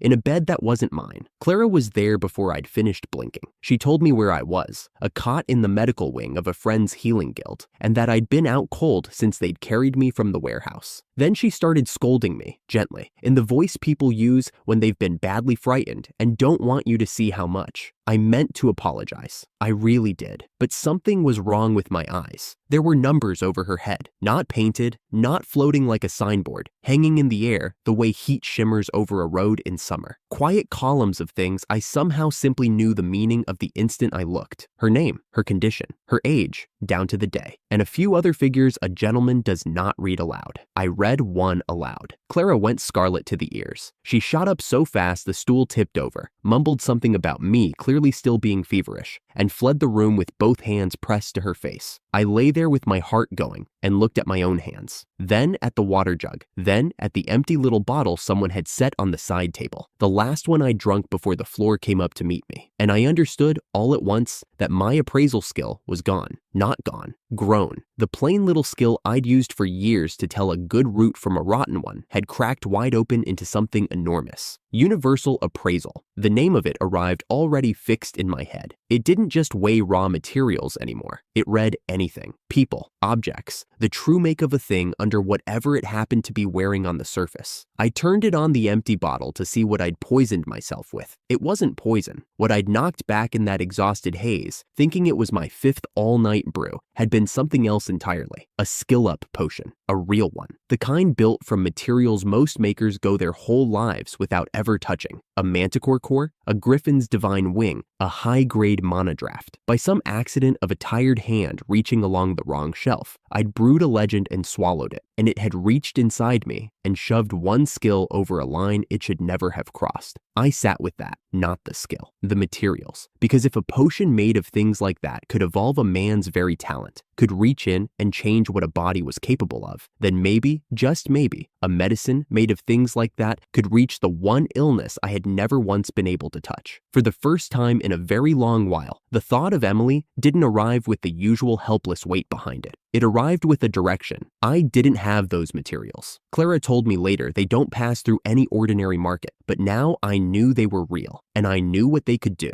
and I knew I would go and find them. I'd broken myself chasing a cure. I'd woken up with a new pair of eyes and a lead. It was, I decided, a fair trade. A few days back on my feet, I was still learning the new eyes. I spent a morning testing them on the stockroom, reading a single herb and having it tell me it had been cut 2 weeks ago and had 8 days left before it turned. The sort of detail I'd have killed for a month earlier. I was in the middle of that when I heard Clara's voice through the wall, sharp, arguing with someone. I found her at the reception table across from a merchant I didn't know. Dax's sort, smooth, traveled, a smile with a few too many teeth in it. He had a case of recovery potions open on the table and a price on them that made no sense. High-grade healing, he claimed, going for 5,000 gold the lot, a fraction of what that grade should ever cost. Clara is not easy to fool. That was the trouble. The deal looked good enough that even she was tempted, and she couldn't put words to why her gut kept saying no. The merchant caught me hovering and turned generous. By all means, he said, let the boy inspect it. Inspect it all he liked. He was so sure of himself, it was almost polite. I understood why a moment later, when I looked at the bottle properly and saw what sat over it. Camouflage magic. A thin skin of dark magic laid across the glass to make a cheap thing look precious. The kind of disguise built to fool a trained appraiser, because that is exactly what it's for. Underneath it, the numbers told the plain truth. This isn't a high-grade potion, I said. It's a low-grade recovery potion wearing a spell. There's camouflage magic on the bottle, right here, hiding what it actually is. The room went quiet. For half a breath, he tried bluster. How dare I? Where was my proof? This was slander against an honest trader. But I named the magic. I named the exact dark working he'd used to paint the glass, the way you'd read a man's own handwriting back to him. And I watched the confidence drain straight out of his face. He didn't argue after that. He snapped the case shut, cursed the guild and everyone standing in it, and was gone out the door before Clara had finished rising from her chair. Wendy let out a breath she'd been holding. She admitted, going pink, that she hadn't seen a single thing wrong with it, that her judgment wasn't sharp enough yet to catch it. Clara put it more kindly and said she thought I'd have smelled the lie even without the skill. I don't know about that. Without the skill, I might have been the one who signed for 5,000 gold of colored water, but I let them believe it. We wrote it up that same afternoon, the man, the potions, the trick he'd used, and sent the report to the Commercial Guild Association, so the next guild he smiled at would know him coming. A week before, I'd never have seen it. Now I'd look straight at a lie dressed as the truth and read it clean through to the bone. I was going to like these new eyes. The liquid went gold on the last stir, not the pale straw color of a recovery draft. Gold, faint, lit from somewhere inside itself, like someone had melted a coin and taught it to breathe. My hand stopped on the rod. I didn't move, and the sight came in before I even asked it to,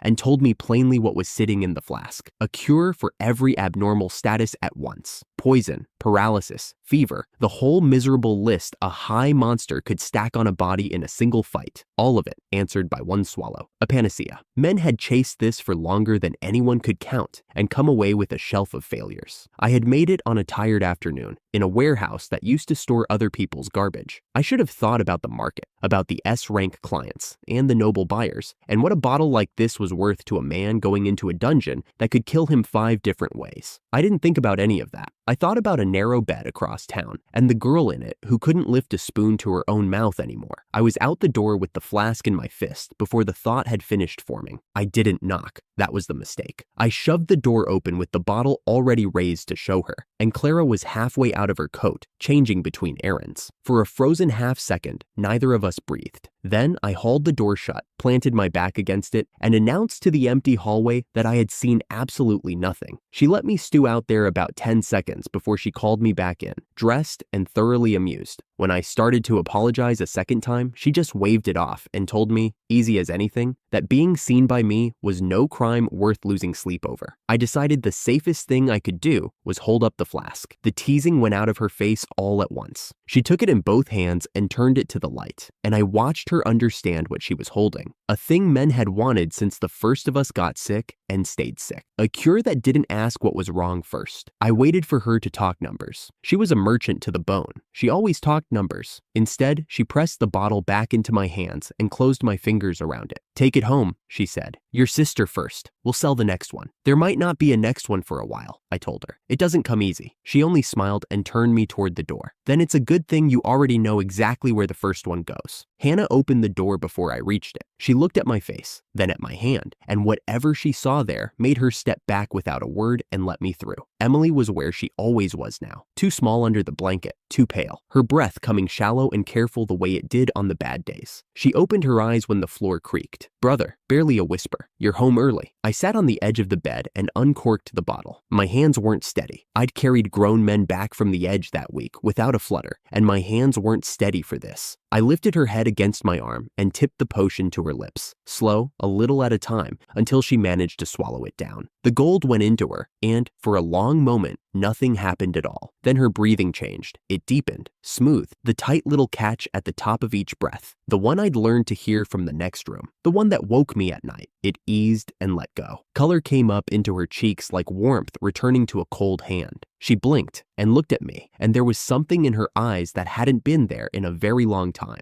Room, ease. The absence of a thing that had been pressing on her so long, she'd stopped naming it. Brother, she breathed, and her voice had weight in it now. It doesn't hurt. Some of it just stopped hurting. She pushed herself up on her own. I hadn't seen her do that in months. Hannah made a small broken sound behind me and pressed both hands to her mouth. I want to be honest about what that potion did, because I knew even then. It answered the ailments stacked on top of her, the fevers, the aches, the wrong things her body kept doing to itself. It gave her back a floor to stand on. It did not touch the thing underneath, the deep and nameless illness my skill still couldn't read to the root. She wasn't cured. She was only, for the first time in years, not drowning. But she was sitting up in her own bed, asking me if there was anything to eat, reaching for the cup by herself. I turned my face away so she wouldn't see it, and I told her the truth as much as a promise. This isn't the whole of it, I said. There's more of you I can't reach yet, but I will. I'll cure you completely one day, Emily. All the way down. I swear it. She just smiled at me, tired and bright, and said she believed me and drank. I stayed until she slept sitting halfway up, which she couldn't have managed the day before. Then I went out and sat on the step in the dark for a while and let myself feel it. Not the whole win, just the part I'd earned. The rest of this I only got secondhand, later in pieces, and every piece of it was better than the last. Across town, my old master's guild was bleeding money. Word had reached me that a smooth traveler had come through selling recovery potions cheap, high-grade effect at a low-grade price, guaranteed. Victor bought a stockroom's worth without a proper look because the potion master he'd hired to check such things couldn't tell a real draft from a dressed-up fake to save his own post. By the time Victor tested them himself and found they were barely a step above water, the traveler's office was empty and the man was long gone. A month before, standing in my own reception, I'd read straight through that same smiling liar in a heartbeat. Victor had nobody left who could, so he sat in that expensive office, out of fortune, and did what he always did when the world disappointed him. He got tired, and he took it out on the man in front of him. He wanted a fatigue cure. He leaned on his lone potion master, Holden, the young noble who'd replaced me and was drowning under the work of a whole crew, and demanded something to put the spring back in him. Holden couldn't brew it. What he did instead, to my endless private delight, was go out and buy the answer. He came back the next day with a stick-type potion, the chewable one, made from world tree fruit. The little thing porters and adventurers had started swearing by. Victor sneered at it, bit into it anyway, and lit up like a man 10 years younger. He demanded to know who made a thing this good. A potion master at the World Tree Guild, Holden told him. Just that. And my old master, the man who'd thrown me out for being worth less than the coin he underpaid me, slammed his hand on the desk and declared he would recruit that genius for himself. He sent Holden off to poach the developer, settled back to nap while he waited, and never once suspected he was reaching across town to buy back the very man he'd discarded. He didn't know the World Tree Guild was mine now. He didn't know the developer had a name. He'd screamed across a floor once, on his way out. He was about to find out. Holden came first, on his own, and left empty-handed. He put the offer to our front desk without knowing whose desk it was, got a polite refusal, and carried it home, which meant Victor had to come and do it himself. I was on the floor when he swept in. The silver-trimmed robes, the sneer he wore like a family crest, the young potion master trailing a step behind him and wishing he were anywhere else. Victor scanned the hall for the brilliant developer he'd come to buy. His eyes crossed me, kept going, then snapped back and stopped. I watched it happen on his face. The recognition, the refusal to believe it. He told me flatly that I was lying, that a useless commoner he'd thrown in the gutter could never have built the products his whole guild was now limping along on. I let him finish. "I'm the potion master of this guild," I said. "The world tree fruit is mine. The fatigue stick you liked so much is mine. Everything you came here to buy, I made all of it." The color went out of him and then came back wrong, blotchy and furious. He changed tactics on the spot, the way small men do, and made it magnanimous. He was offering me my old post back. He'd overlook the unpleasantness. I should be grateful for the chance to return. I didn't raise my voice. I didn't need to. The whole hall had gone quiet to listen. "There's no chance I'm coming back," I told him. "Have you forgotten what you did to me? You called me worthless. You underpaid me, and you told me 3 useless skills weren't worth feeding. Then you put me out the door. This is my home now. These are my people. I would not walk back into your guild if it were the last roof in the city, and I would never, ever hand you my sister's medicine to sell." That was the last quiet moment in it. Whatever was holding Victor together came apart. He lunged at me across the reception floor, past every reason a grown man is supposed to have. And it was Holden, his own potion master, who caught his arm and held him back, held him and would not let go. And something in the young noble's face had finally fully changed. I called for our people. 2 of the crew came at a walk, took my old master gently by the arms, and showed him out into the daylight he'd come from. He was still shouting on his way through the doors, that this wasn't finished, that he'd have me yet, that I'd regret it. He kept his fine robes and his guild and his post. Nothing of his had fallen. He'd just stood in a room full of strangers and begged, on his knees in every way that counted, to buy back the man he'd sworn was garbage, and been turned down to his face. I could have twisted it. He'd handed me the knife and bared his throat, and half the floor was waiting to see me do it. I didn't. A closed door says everything a cut does and leaves your hands clean. When the doors shut, the young potion master was still standing there, gone pale, staring at them. He turned and bowed to me, low and formal, and apologized for the man he'd walked in with. Then he told me his name, Holden, and said he'd had no idea the developer he'd been sent to steal was the same commoner his master never stopped sneering about, the one who'd apparently done the work of a whole crew alone. "I've been trying to be that," he admitted, quieter, and failing. Now I've met him, and he tells me it can't be taught by cruelty, and I believe him. I looked at him and saw myself a year back. The wrong master, the impossible workload, the slow starvation of anyone with talent under a man like Victor. I asked if he'd rather work somewhere the good herbs weren't kept behind glass, while the real gold rotted in the bin. He was quitting the next morning, he said, and my offer was the best thing that had happened to him in months. So my old master lost the developer, lost his temper in front of a full house, and lost his last potion master on the way out the door, all in one visit, all without ever once landing a blow. The whole city was starting to want the man he'd thrown away. He'd just proved it louder than I ever could. He'd be back. Men like him always come back. But that was a problem for later. Right then, I had a new hand to shake, a sister sitting up in bed for the first time in a year, and a guild full of people grinning at me across a very quiet floor. I'd take it. Clara caught me on the warehouse stairs and asked if I'd sit in on a meeting. A merchant was coming to talk terms, and she wanted a second pair of eyes at the table. I said yes before she'd finished asking. Helping Clara had stopped feeling like work a long time ago. The merchant's name was Griggs. He came in loud and friendly, the way men are friendly when they mean to walk out carrying more than they walked in with. He spread his samples across the table. Dried roots, a few sealed vials, a crate of bark he swore was mountain grade. I didn't need to touch most of it. One look told me what it was worth, and which of the 3 mountain grade bundles was ordinary hill bark dressed up to pass. I mentioned it mildly. Griggs laughed, called me sharp, and dropped his price without a fight. The rest went smooth. Clara did the talking. I read the goods, and by the end, she had a fair deal signed, and Griggs had a buyer he'd remember. He shook my hand across the table and asked, grinning, whether the two of us were together. Clara went pink to the ears. I found something very interesting to study on the far wall. We both said no at the same time, much too fast, and Griggs laughed again and let it drop. Clara thanked me under her breath, still red, and asked me to see him out. I walked him to the yard. That should have been the end of it. His cart was piled with luggage and trade goods, and tucked in the back of it, folded small between two crates, was a girl, Beastkin, a cat by the ears pressed flat against her hair. She couldn't have been more than a bundle of sticks under a thin, dirty shift, and she was sick. I could see it from 3 steps off. The gray lips, the shallow way her chest lifted and fell. She didn't look up when I came near. She'd learned not to.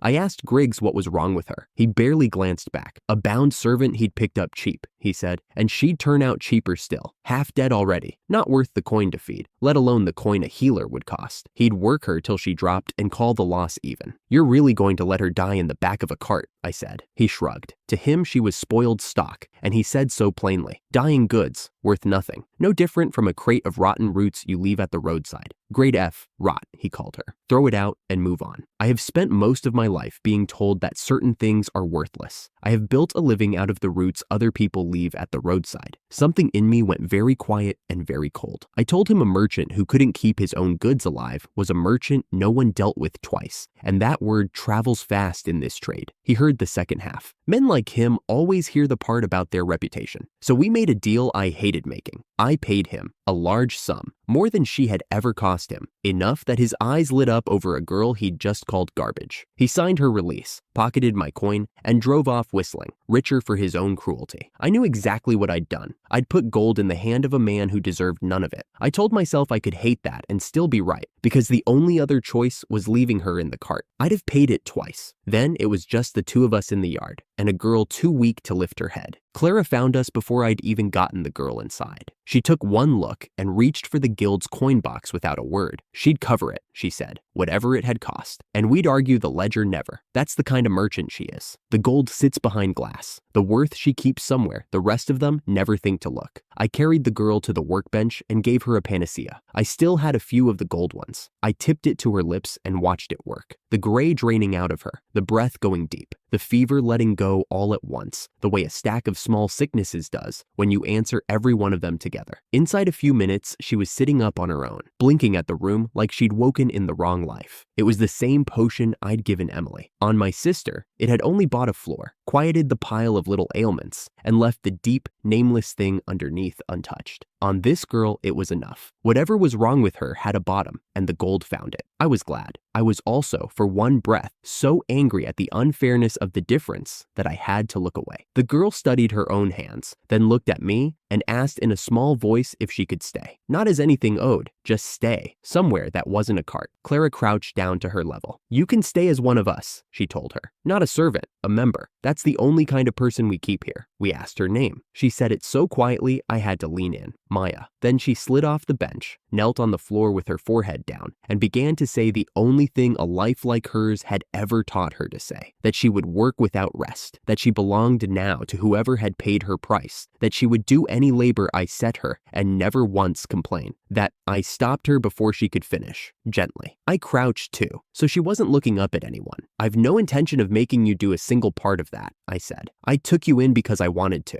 not for anything back. You don't owe me your life, Maya. You just get to keep it. She stared at me like the words wouldn't fit through the door, so I gave her something real to hold instead. I walked her to the sorting table, the great heaped trays of mixed dried herbs that ate half of Wendy's every afternoon, and asked her to try. Beastkin carry a nose like nothing a human's born with. Maya bent over the pile, breathed in once, and her hands began to move. This stalk here, that root there, the spoiled ones flicked aside, faster than I could have named a third of them. Wendy had turned up in the doorway with her arms crossed, the whole nuisance speech loaded behind her teeth. She watched Maya clear in minutes, a tray that swallowed her whole afternoons. Okay, that's actually amazing, she admitted, deflating. Then, because she is Wendy, immediately. Teach me the nose thing. Maya almost smiled. It was a near thing, but it was there. Somewhere in the middle of all of it, Clara reached over and, without a shred of shame, tipped her head under my hand for a pat. Wendy demanded one too, loudly. Maya watched the pair of them and then leaned in a careful fraction, hopeful. So I patted 3 heads in a row like a man running a very small and very strange farm, and did my best to keep my chest from going tight. That evening, they ambushed me. I walked into the main hall to find the whole crew waiting in the dark, and when someone threw the shutters open, they set off a fistful of party crackers over my head and buried me in confetti. It was my birthday. I'd forgotten it clean, too busy turning other people's garbage into gold to bother counting the days to my own. Clara had a cake. Wendy had made a banner with my name spelled slightly wrong and refused to fix it. The porters had chipped in for a bottle of the good stuff, and Maya stood at the edge of the light, clean now, in a borrowed apron a size too big, watching a whole room be loud for no reason but gladness, like she was trying to learn the shape of it before it stopped. I pulled her in. Somebody folded a party cracker into her hand and showed her how to snap it, and when it popped, she flinched hard, then laughed, startled by the sound of her own laugh, and pulled 3 more just to feel it happen again. By the time the lanterns burned low, she'd stopped standing at the edge. She was in the middle of it, herb dust still under her nails. One of us. I sat back and looked over the whole grinning mess of them, and I thought about the man who'd told me, months back, that 3 useless skills weren't worth the coin he underpaid me for. I hoped, idly, that he was having a worse night than I was. He was. I just didn't know it yet. Here's what I pieced together afterward. While we'd been throwing confetti, the medical guild I used to sweat for had been quietly dying. Victor hadn't produced a working potion in weeks. Couldn't really, having never once done the work with his own hands. Patient care had stopped days ago.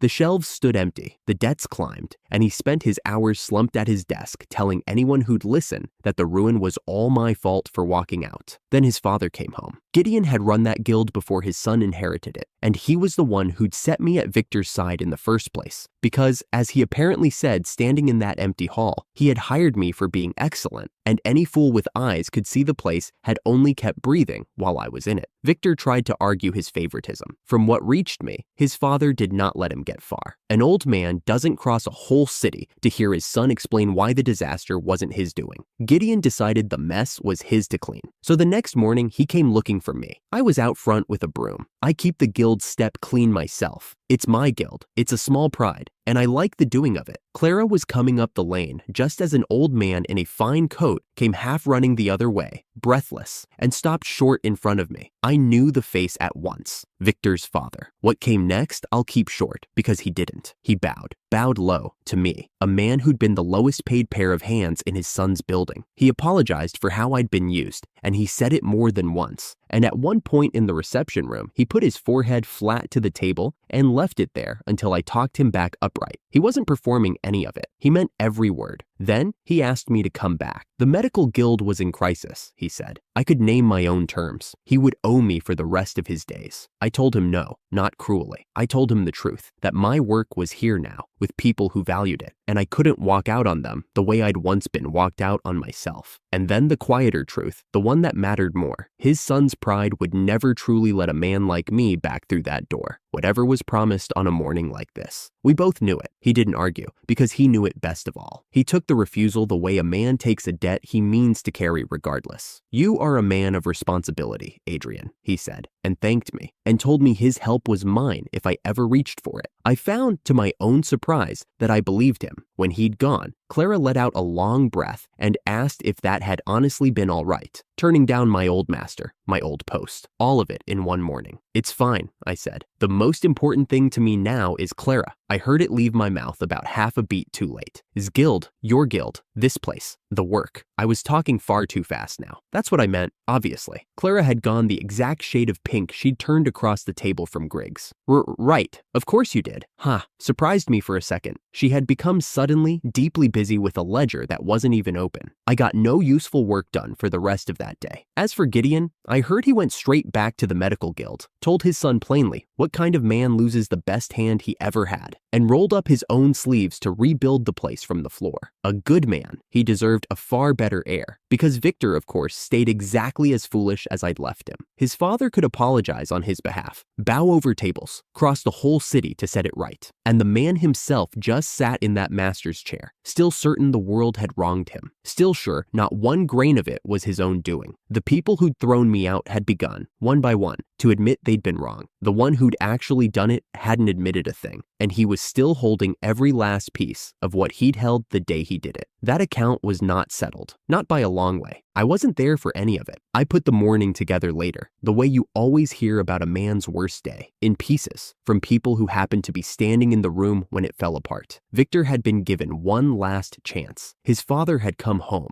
seen the ruin, and told him plainly that the next mistake was the last one. So Victor walked onto the guild floor that morning, swearing he was a changed man. He lasted about as long as it took his assistant to remind him what day it was. The hero party's potion order was due that morning. It had been on the books for weeks, and he had forgotten it entirely. He hid the panic behind that permanent faint sneer of his. I can picture it exactly. And then he had what he thought was a brilliant idea. Somewhere in a back room sat a crate of potions he'd been swindled into buying months ago, worthless, colored water in nice bottles. And his genius plan, the plan he congratulated himself for, was to hand those to the heroes and hope nobody looked too closely. Rachel tried to stop him. I'll give her that. She told him those potions were useless, that you could not fob off heroes of all people with scam stock, that the whole guild would drown if this went wrong. She said it more than once. He overruled her, the way he always overruled her. He sent her running across the city to buy proper shop potions as a backup. And he told himself that if anyone noticed, he'd simply call it an honest mix-up and swap them out with a smile. That was the plan. A man given one last chance to save everything, and he spent it betting that heroes couldn't tell gold from garbage. The hero party arrived at mid-morning. From everything I heard, the whole floor went quiet when she walked in. Julia Kleintz, white armor, white hair, the kind of presence that makes a room sit up straight. Beside her came one of her companions, a calm, watchful man in a traveler's robe, the sort who counts the exits before he sits down. His name, I'd learned soon enough, was Curtis. Victor laid the fake potions out on the counter and turned on the charm. He praised his own craftsmanship. He assured the hero that this was the finest work the guild had ever produced. Julia picked up a bottle, turned it in the light, and frowned. "This isn't what we ordered," she said. Victor stalled. He talked in circles about batches and labels, and a small confusion in the storeroom. And right on cue, Rachel came back through the doors with the shop-bought potions, breathless, and he swapped them in front of everyone as though he were correcting an innocent error. "See, here are the real ones. Terribly sorry for the fuss." He should have quit while he was merely lying. Instead, he stood there beaming, certain he'd gotten away with it. Curtis reached out and laid 2 fingers on the nearest bottle. He had appraisal, the same family of skill I use, the one that reads a thing for what it truly is, not what the label claims. He didn't even raise his voice. He simply told the room what he saw. Common shop stock, off the shelf. Not one custom potion in the lot, not a single bottle of the guild-made order they had paid for. The floor went cold. Julia set the bottle down very gently, which is somehow worse than throwing it. "We trusted this guild with our lives," she said. "We won't make that mistake twice." Then the heroes walked out, and they did not come back. Victor was left standing over a counter of exposed lies with his father's last chance burning to ash around him. Word travels fast when a hero denounces you at your own front desk. By nightfall, the whole trade knew,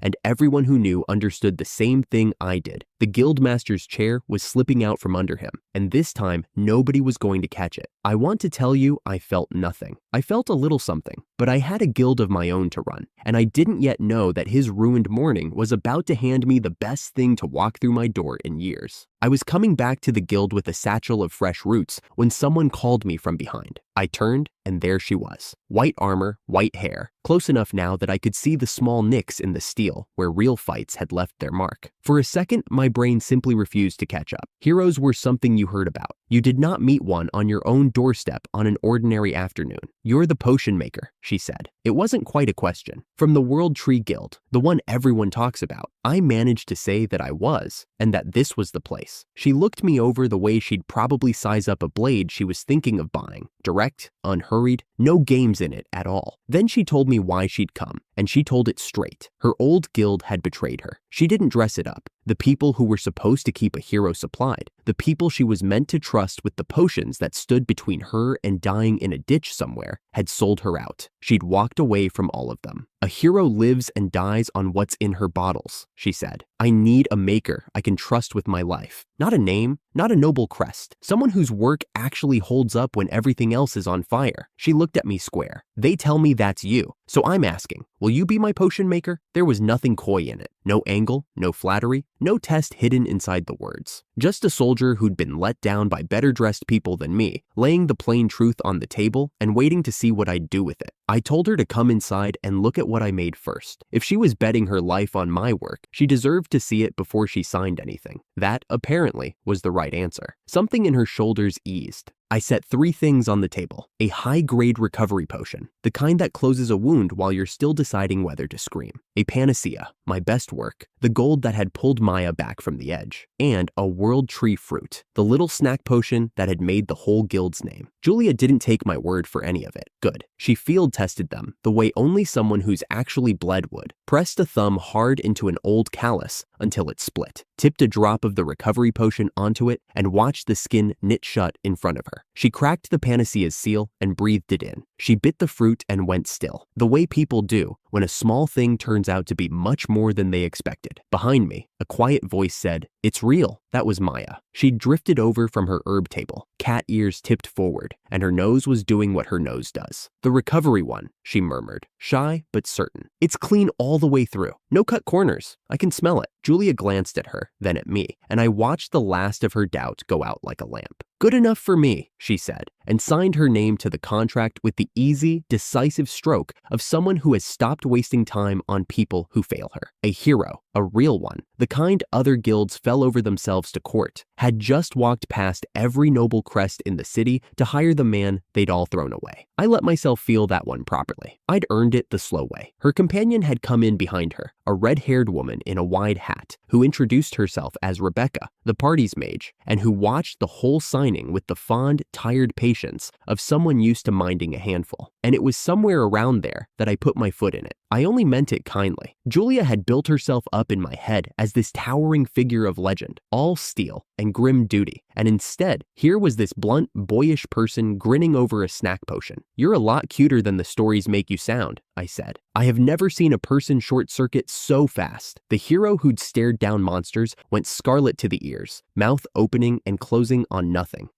Nobody's ever," she got out, and then gave up entirely. Rebecca sighed the sigh of a woman who has watched this happen before. "She's got no defense against it," she explained. "Spent her whole life on battlefields. Point a sword at her, she's fearless. Call her cute, and she falls straight over. You're the first one who's tried." I was still laughing at that when I felt the temperature drop at my elbow. Clara had gone very quiet. Not the flustered pink of before. This was something steadier, and it stopped my laughing cold. She'd stepped in close beside me, close enough that her shoulder pressed mine, and she was looking at Julia with a bright, level smile that had a good deal of iron under it. "Adrian," she said sweetly, "is always this quick to hand out compliments. It's a talent." She said it to Julia, but it wasn't really for Julia. And well, a phase ago, I'd have missed it clean. But I'd already let too much slip lately, said too plainly whose opinion had come to matter most to me, and I couldn't unknow it now, so I didn't play dumb. I turned to Clara, and I didn't reach for a joke. "She's a good client," I said, quiet, just for her. "That's all she is. You know where the rest of it sits." Clara blinked. Whatever she'd braced for, it wasn't that. The iron went out of the smile and left something softer and a little startled in its place, and she looked down at the contract on the table so I wouldn't see her face doing what it was doing. She didn't argue. She just moved her shoulder a fraction closer instead of away. Across the table, Julia, still pink, caught the whole exchange, and I swear the two of them traded a single look, quick as swordplay. Some entire silent conversation I was not invited to. Julia's mouth twitched. She muttered something that sounded like it might have been another rival, which made no sense to me at all. "Sorry," I said, to the room in general. "Did I miss something?" Nobody answered me. Rebecca laughed into her hat. I walked Julia to the door myself. She'd stopped glowing red by then and gone back to blunt and easy. And at the step, she stopped and stuck out her hand again, soldier to soldier. "I picked right," she said. "I can tell. Don't make me regret it, potion maker." "I won't," I told her, and meant it. Then she was gone into the bright street, white armor cutting through the crowd, and I stood there a moment holding the fact of what had just happened. A hero was mine to keep alive now. Her party would go where she went, and word of that would travel every bit as fast as Victor's ruin had. The circle around me had just gotten wider and a great deal stronger, all in one afternoon. I turned back inside, where Clara was very busy pretending to file a contract she'd already filed, and Maya was beaming at nothing, and it struck me how far the roadside had come. The man who'd thrown me out was, that same hour, watching Heroes walk out of his front door for the last time. He still had his chair, for now. He still hadn't admitted a single thing, but the ground under him was moving. I could feel it from clear across the city, and every good thing that walked into my guild was one more stone out from under his. His reckoning wasn't here yet. It was closer though, closer than he knew. I was 3 steps from the door, seeing Julia out, when the street tore open with shouting. A man in black came barreling down the lane, a knife out, city guards a half street behind him and losing ground. One of them was yelling the word that turned every head on the block. Spy. An enemy spy, loose in the city, running straight at a crowd with nowhere to go. Julia moved before I finished the thought. She was a hero. She didn't need telling. She planted herself in his path, all scuffed white armor and no hesitation, and for one heartbeat, I thought that was the end of it. It wasn't. He saw her, flinched, and cut sideways, straight toward me and Rebecca, standing a pace off my shoulder under that ridiculous wide hat. Move! Rebecca threw a hand out. A ball of fire bloomed off her palm and sailed wide, bursting against a wall close enough to singe and nowhere near enough to stop him. She flinched back. I'm sorry, my aim's awful, he kept coming, and something in me went very quiet and very fast. I'd watched her cast it. I'd been watching with the skill I always watch things with. Universal appraisal didn't just tell me what was inside a bottle anymore. It had been telling me more than that for a while now, if I let it look at a person doing a thing. So I let it look. I saw the spell the way I'd see the inside of a vial, the tightening of the hand, the breath pushed out behind it, the picture you hold in your head, a knot of fire, small and hot, thrown out from the palm. I held that picture. I threw it. Fire left my hand. There was a half second where part of me stood outside the whole thing, astonished, where I felt the heat leave my own fingers and could not believe they were mine. I'd never cast a spell in my life, not one. I was a man who mixed potions in a back room, and a knot of flame the size of a fist crossed the open street and took the spy square in the chest. He went down hard and rolled, and the fire that caught his coat was already being smothered under 2 guards' boots. They had him pinned a breath later, wrists behind him, hauling him up. One of them glanced my way and said they'd take it from here. Julia turned and looked at me like I'd grown a second head. That was you? She came over grinning and gripped my shoulder. You told me you make potions. I do. I lifted a hand and let it fall. I just copied hers. I watched how she did it, and I did it back. Rebecca made a strangled noise from under her hat. Julia's grin only widened. Come with us. I mean it. A man who can do that on his first try. My party has a spot, and I'd sleep better with you in it. I shook my head. It wasn't even a hard no. I've got a guild, and a sister at home who needs me more than any dungeon does. She let it go the way soldiers do. No sulking, just a short nod that filed it away for later. That was when the courier came running. He was one of ours, guild colors, and he didn't slow down to be polite about it. Another bombing, he gasped, the far quarter. An explosion, set on purpose, and the wounded already coming in by the cartload. More than the medical guilds could hold, being turned toward anyone with a door and a potion.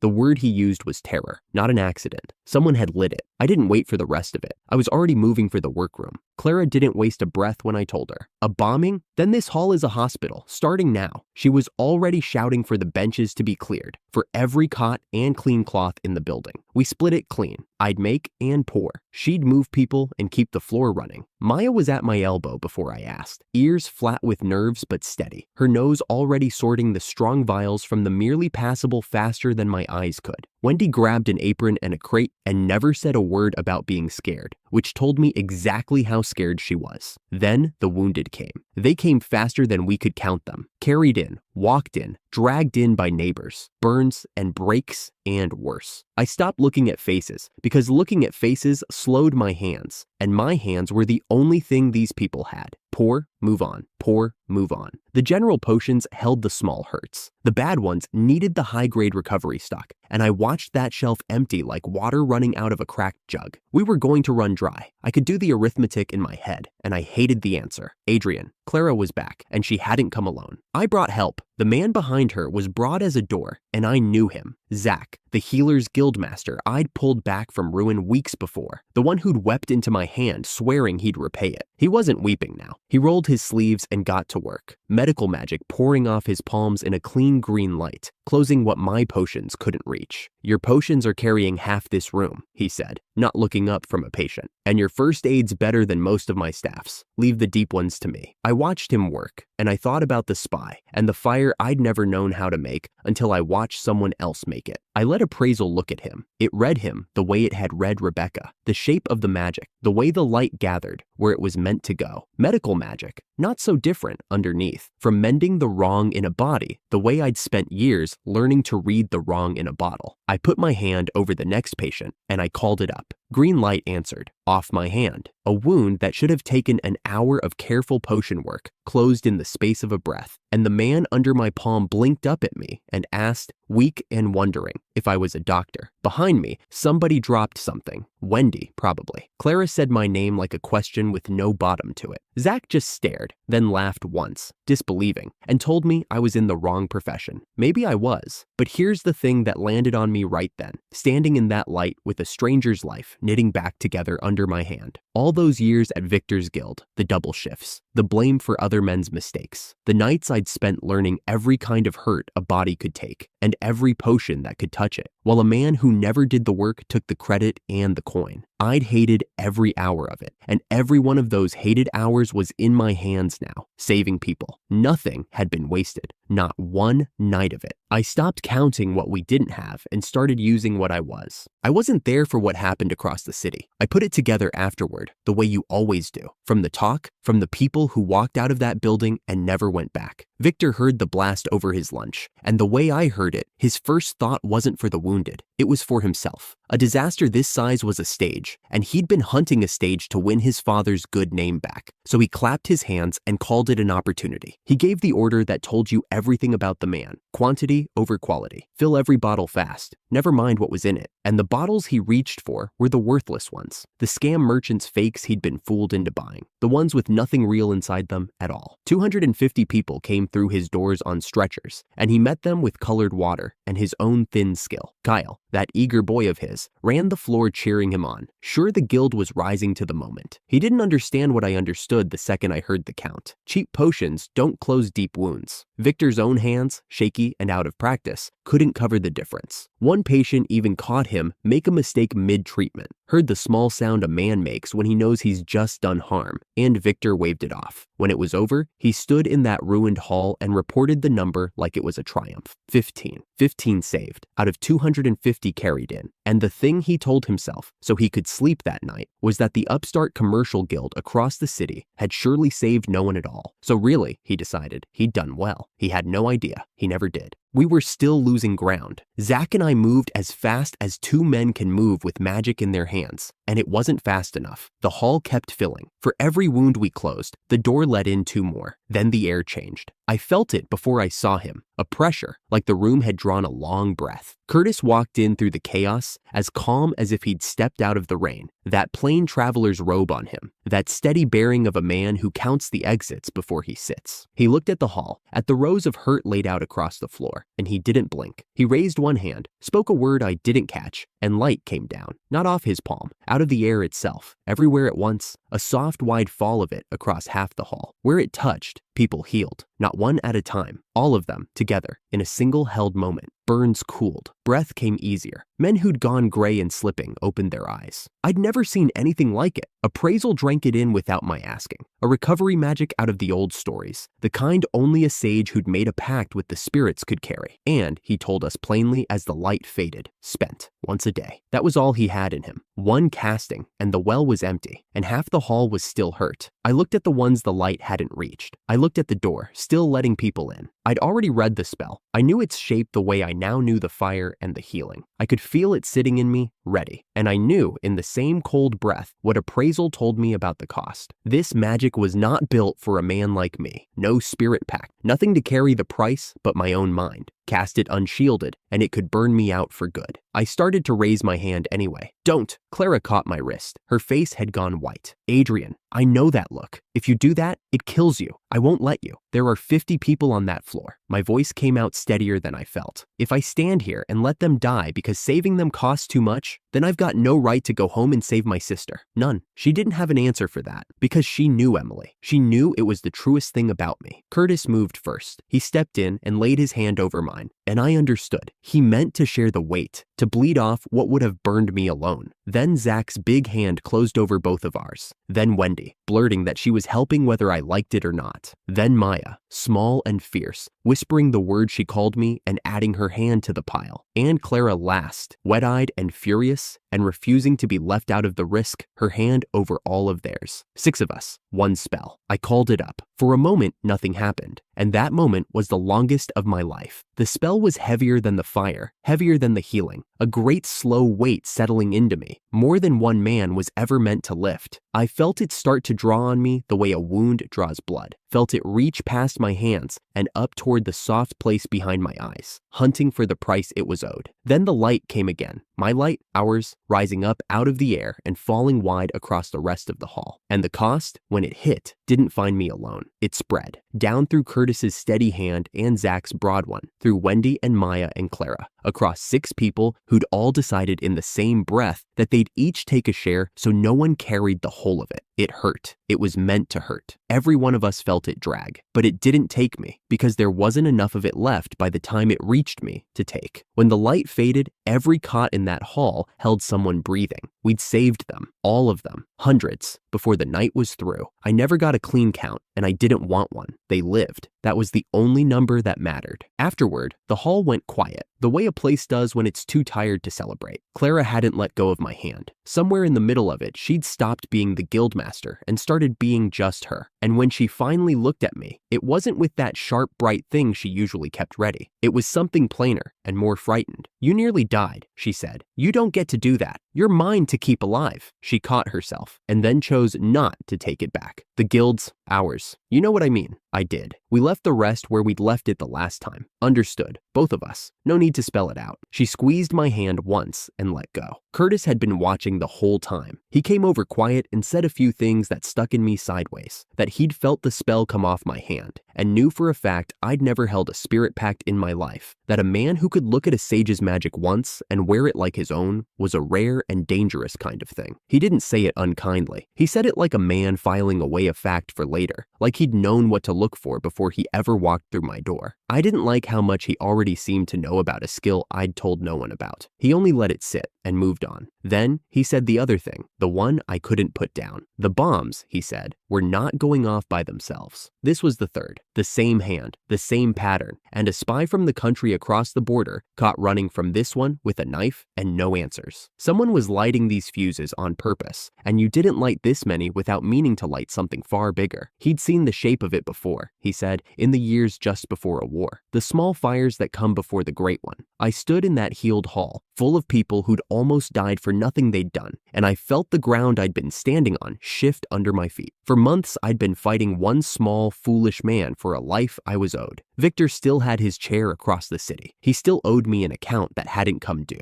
and all of it suddenly felt very small, because someone out there was burning a city to move a piece on a board I couldn't see. I didn't know who. I didn't know why. I didn't know what they were really after. I only knew the fires weren't going to stop. Not yet. The morning after we pulled the city back from the fire, the heroes came to say it to my face. Julia came through the door first, white armor still scuffed and gray from the night before, and she didn't waste any words on the way over. She told me the guild had saved hundreds. She told me she'd fought in a lot of places and stood next to a lot of healers, and she had never once watched a man hold a whole ward together with his 2 hands the way I had. "Most soldiers can't hold a line that long," she said. "You held one all night and never lifted a sword." I said the truth back, that it wasn't only me. Rebecca had her hat pushed off her forehead and her arms folded, and she pointed out, dry as old bread, that her fire had missed the spy clean, and I was the one who turned her miss into a hit. She didn't sound sorry about it. She sounded like a woman who'd finally found somebody else to hang her bad aim on and meant to enjoy it. Then Julia said the thing she'd actually come to say. She wanted me in her party, not for the potions this time, for the magic. She'd seen me pull a spell out of the air and throw it straight back, and a hero could use a man who could do that. I told her no,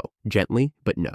I had a guild that needed me and a sister at home who needed me more, and the road she walked led away from both of them. Julia took it clean. She was a soldier. She let a refusal be a refusal. But there was something in the set of her jaw when her eyes cut from me toward Clara's empty office that I didn't understand and didn't slow down to read. Curtis read it. Curtis read everything. He'd been standing quiet by the window the whole time, the way he always stood, counting the exits before he trusted a room. When the others turned to leave, he hung back a half step. He didn't perform anything. He just let me feel it, that he knew I'd worn a sage's spell the night before without ever once holding a spirit pact, and that a man doesn't simply watch magic and own it, not unless he's carrying something he hasn't told a soul about. He didn't ask me what it was. He only said, mild as weather, that a talent like mine was a rare thing, and rare things had a way of being noticed by exactly the people a man would rather never notice him. Then he smiled, told me to take good care of Clara, and followed the others out into the street. I stood a while after the door shut, not sure whether I'd been complimented or warned. With Curtis, it was usually both at once. Clara found me an hour later, holding a letter like it might bite her. She'd been down to the district office. She crossed the hall fast, then slowed, then stopped in front of me and just held the thing out at arm's length. It carried a wax seal I'd only ever seen on tax notices, except this one was red. The king wanted to honor us. That was the shape of it, in a great many more words. The World Tree Commerce Guild had done more for this city on the worst night of the year than any medical house standing in it, and the crown meant to say so out loud, publicly, with an award at the Capitol. A carriage would come for us in the morning. I watched it land on Clara in stages. First the pride, bright and fast. Then the size of the thing, which took the color right out of her cheeks. Adrian, it's the king, she said, as if I'd somehow missed that part. The actual king. I haggle over the price of dried root. I count coppers. What in the world am I supposed to say to a king? I told her she'd say exactly what she said to everyone else. The truth, fast, with the numbers on her side. That earned me half a smile, and no more. So I said the other thing, that she wouldn't be standing in that hall on her own. I'd be one step behind her the whole time, and after the night we'd just lived through, a room full of soft-handed nobles was about the least frightening thing I could picture. I could read a man's whole measure now with a single look, I told her. A banquet full of them didn't scare me in the slightest. She stopped worrying the letter between her fingers. For a moment, she looked at me in a way that had nothing to do with the king at all. Steady, warm, like she was settling something she'd already settled a while ago. Then she folded the letter against her chest and said, quiet, that she was glad it was me going with her. Not the guild, me. I said I was glad too.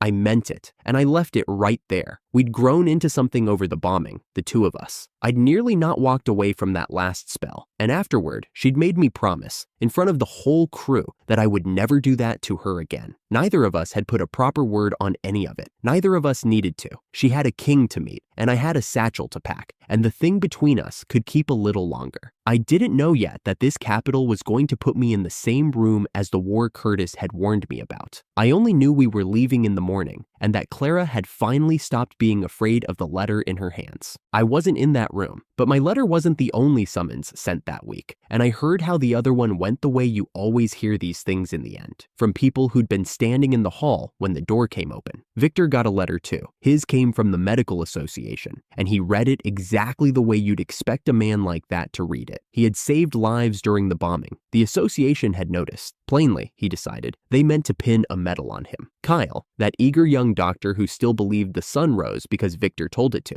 wondered aloud whether it might be about the attack, and Victor took the boy's guess as full agreement and spent the whole ride over picturing the ceremony. He'd been called small for so many years that a scrap of official attention read to him like a crown being lowered onto his head. He walked into the chamber already rehearsing his modest little speech of acceptance. The president was waiting for him. Drake, old, straight-backed, white beard trimmed close, the sort of man who had never in his life needed to raise his voice to end a conversation. He let Victor get comfortable. Then he asked one question, mild as milk. How many of the wounded had the Silver Cross Guild saved that night? Victor told him, 15. 15 out of the 250 who came bleeding through his doors, and he said the number like it was a trophy on a shelf. In the days since, he'd talked himself all the way into believing that 15 was a fine showing against a disaster that size. He'd even soothed himself with the certainty that the commercial houses must have saved no one at all. The room went quiet in a way that should have warned any man with ears. Then, Drake laid the numbers down side by side, and he did not do it kindly. 15, he said, out of 250, and you came into my chamber expecting to be thanked. Victor opened his mouth. Drake didn't give him the room. The Healers Guild across the river saved 80. Do you know how a failing house managed 80? A commerce guild sent them real potions, made by a master worth the word. He let that hang in the cold air. And the guild that saved the most of all, the one that carried this whole city on its back while you were losing 9 of every 10 souls who trusted you, that was a commerce guild as well. World Tree. They have a potion maker, the likes of which this association has not seen in a generation. I'm told Victor's face did something complicated at that, because he knew the whole trade had started passing that potion maker's name around, and the name was mine. The man he'd called worthless, the man he'd thrown out of his own guild for the crime of having 3 dead skills and hiding nothing at all. That man had just saved a city Victor couldn't save 15 people out of. Drake still wasn't finished. He reminded Victor whose son he was, that Victor's father had been the finest master the guild had ever raised, and that every scrap of patience the association had spent on Victor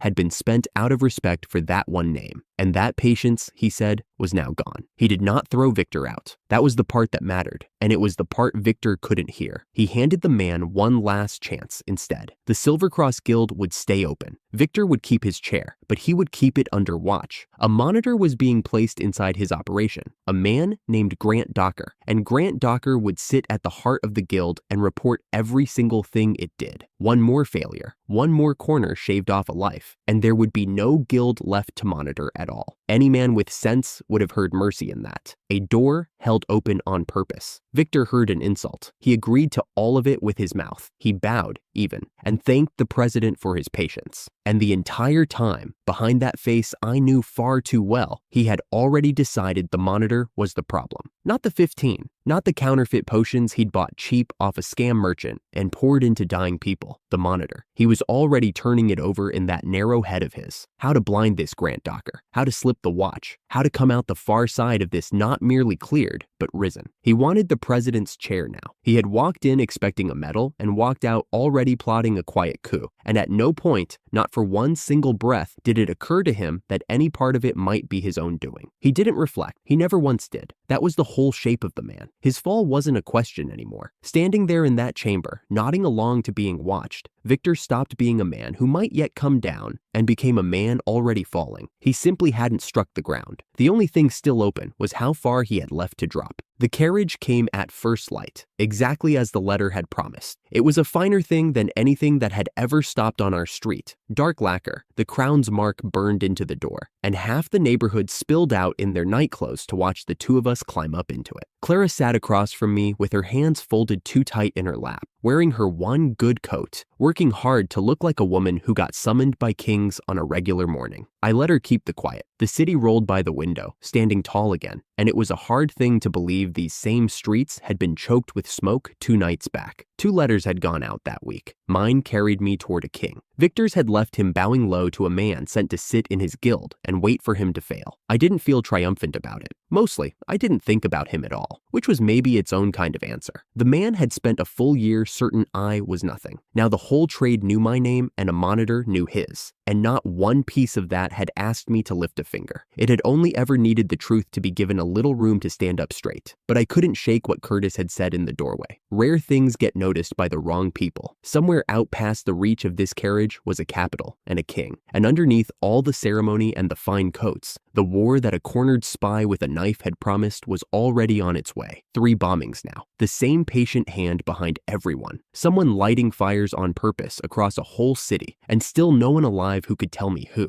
I was riding toward the brightest room I would ever stand in. I just couldn't stop feeling that I was riding, at the very same time, straight toward whoever had lit the match. The carriage was already at my door before the sun had made up its mind to rise. Hannah stood on the step with Emily's hand tucked in hers, the two of them still in their nightclothes, and I crouched down to be at their height. I told Emily to mind Hannah and to eat everything on her plate, and she promised she would, the way she always promised things she had no intention of doing. Hannah told me to go and make them proud of me. I patted their heads, 1, and then the other, and I made myself stand up before the look on Emily's face could talk me out of the whole trip. "Have a safe trip, big brother," Hannah said. Emily didn't say anything. She just waved with both arms until I was up in the carriage and out of sight. Clara was already aboard, folded into the far corner in a traveling dress I had never seen her wear before, and for a second, I forgot the whole speech I'd rehearsed about not being late. I told her she looked beautiful. It came out plainer and more honest than I'd meant it to.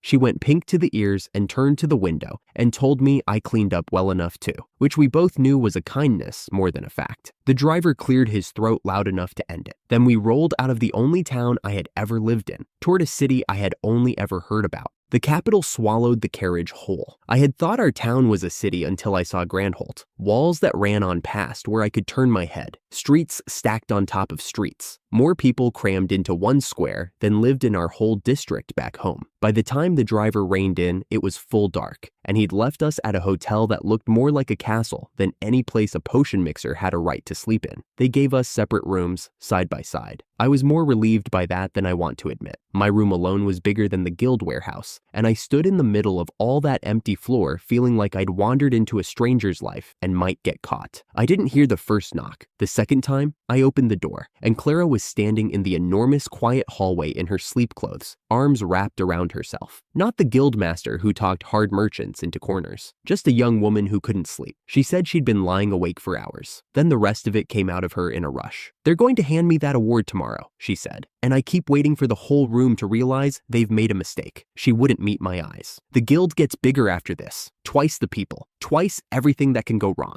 And every good thing that's happened to us happened because of you, Adrian, not me." I just stood next to it. I stepped back and let her in and shut the door on all that hallway. "That's backwards," I told her. "The guild was hers before I ever walked through its doors. Her eye for what was worth buying. Her nerve. Her name over the entrance when nobody else would have bet a copper on it. You built the thing I get to stand in," I said. "I only found a good place to stand." She laughed at that, wet and small, and told me I always said the plain thing at the moment she needed it. So I crossed the room and put my arms around her, because it was the only answer left that fit. She held on hard. Somewhere in it, she said into my shoulder that she would always rely on me, so I had to promise to stay, always. I told her I would. I told her we were all in the same boat, the whole guild, and nobody ever rowed a boat alone. We didn't say much after that. She fell asleep in the chair by the window before I could walk her back to her room. So I put a blanket over her and took the couch, and that was the whole of it. I woke to birdsong I couldn't name and thin morning light. Clara still asleep with the blanket to her chin. I got up quietly and worked out how to make coffee in a kitchen the size of a barn because it was the one useful thing I could think to do for her. Today was the ceremony. Today the guild got bigger, whether either of us felt ready or not. I was late, and it was my own fault. Clara had gone ahead in the carriage while I ran back up to the room for the hotel keys I'd forgotten to hand in. By the time I reached the palace, I was out of breath and sweating through the one good shirt I owned, and the two guards at the gate took one look at me and decided everything they needed to know. They didn't move aside. One of them ran his eyes over me, the worn boots, the plain shirt, the satchel I hadn't thought to leave behind, and told me, almost gently, that tonight wasn't a night for people like me. I said I'd been summoned by the king himself. That was the wrong thing to say. The other one laughed out loud. The first stopped bothering to sound polite and told me commoners didn't walk this gate by inventing royal invitations, and that they could always tell the difference between his sort and mine. They had an eye for it. I had the papers somewhere in the satchel. I could have dug them out. But there's a particular way a man laughs when he's already decided what you are, and I've heard it enough times to know that paper doesn't cure it. Then a carriage stopped behind me, and a voice I half remembered said my name like it was glad to find it. It was the Viscount, Weston. The last time I'd seen him, he was gray and half gone on a cot, bleeding out from a wound no town healer would touch, given up by better men than me. Now he stepped down in a coat worth more than my house, straight-backed, color full in his face, alive, because I had put him back together with my own two hands. The guards straightened so fast I almost felt sorry for them. "You're the one," Weston said, and he was looking only at me, the potion master who pulled me back from the edge when the physicians had already folded their hands. He turned to the guards, and his voice didn't rise. It didn't need to.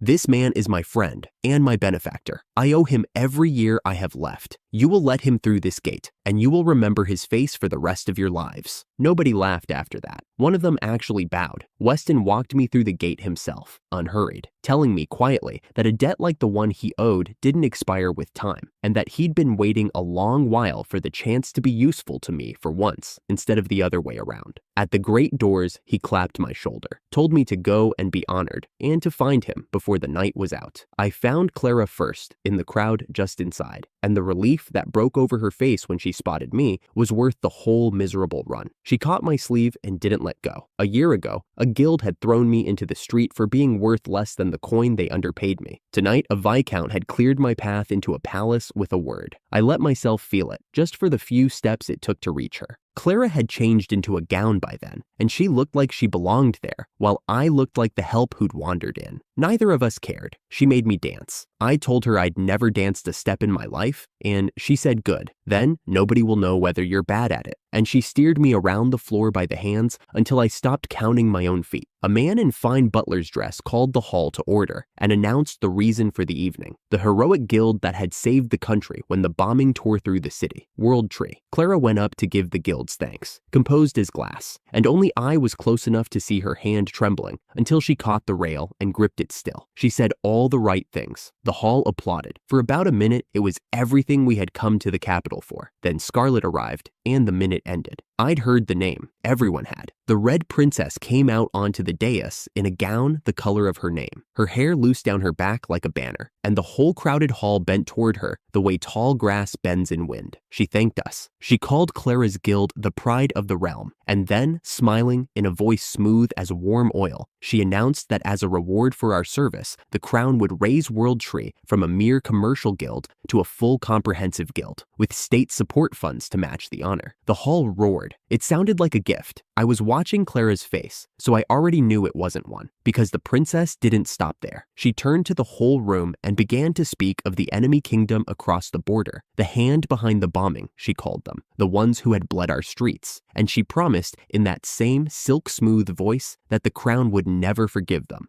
that a reckoning was coming, and that every loyal guild in the realm would have its part to play in it. The crowd cheered a war they didn't yet understand, and standing there in the middle of it, I felt the whole shape of the thing click into place. 3 bombings, one hand behind them, and now a princess turning the dead into a drum to march an entire country somewhere it hadn't chosen to go. When the speeches were done, she came to us directly, and up close, the warmth never once reached her eyes. Clara pushed back anyway. To her credit, she didn't flinch. "We're grateful, Your Highness," Clara said, "but World Tree is a commerce guild, not an army. I never agreed to any of this." Scarlet only smiled wider. She told Clara, all velvet, that refusing an honor in front of half the court would be such a shame, and that in any case, when the situation finally moved, everyone worked for the country, whether they liked it or not. I asked her plainly whether the king himself had decided any of this. That was the wrong question again. She looked at me the way the guards had, except she never stopped smiling, and she said something soft about how commoners needn't trouble their heads over who decided what, only over keeping their warehouses full. Stockpile, she told Clara. Weapons, supplies, whatever a war would eat. Then she swept away in a tide of red and left us holding a gift that was really a leash. Out on the street, away from the music, Clara finally let it show. She said we'd been played, neatly, completely, in front of everyone, and there had never been a single moment where saying no was actually possible. She was near tears and furious at herself for it, wiping at her eyes with the back of her hand and calling herself a fool for walking straight into it. I told her to look at it from the other side. She handed us the money first and the strings second, I said. Fine, then we take the money. Clara looked up at me. A comprehensive guild with the crown's own funds behind it, I told her, could grow faster and further than any princess bothered to imagine. And it could grow in directions nobody in that ballroom would think to pull on. Let Scarlet believe she'd fitted us with a leash. We'd use every inch of its length to get strong enough that it stopped being one. Clara laughed then, wet and startled and real. She said I always found the door hidden in a blank wall. Then, quieter, she said she was glad it was me beside her tonight. Her potion master, hers. I told her I was hers to keep, and left it there, because some things you don't need to say twice. We walked home through the dark with the palace burning bright behind us, but I couldn't make the win feel like a win. I kept hearing the thing under the princess's silk. 3 bombings, 1 hand, a war lit on purpose, and passed to a cheering crowd like a torch they were proud to carry. Curtis had warned me that rare things get noticed by the wrong people. Tonight, I had stood close enough to the wrong people to smell the perfume. Whatever had lit the match under our city had not gone out. It had put on a crown and smiled at me across a ballroom floor and told me to start stockpiling for a fire it already knew was coming. I had come to the capital to be honored, and I was leaving it certain of one thing. The war the whole realm was cheering for had not begun by accident, and the woman who had lit it had just tonight learned my name. The week the monitor was due, Victor tried to have me arrested. I wasn't there for the start of it. I pieced it together afterward, the way you piece together a fire from the scorch marks. But I know how it began, because a cornered man always does the same small ugly thing, and Victor was cornered. The medical association was sending an overseer into his guild, a monitor, someone with the authority to look at every ledger, every potion,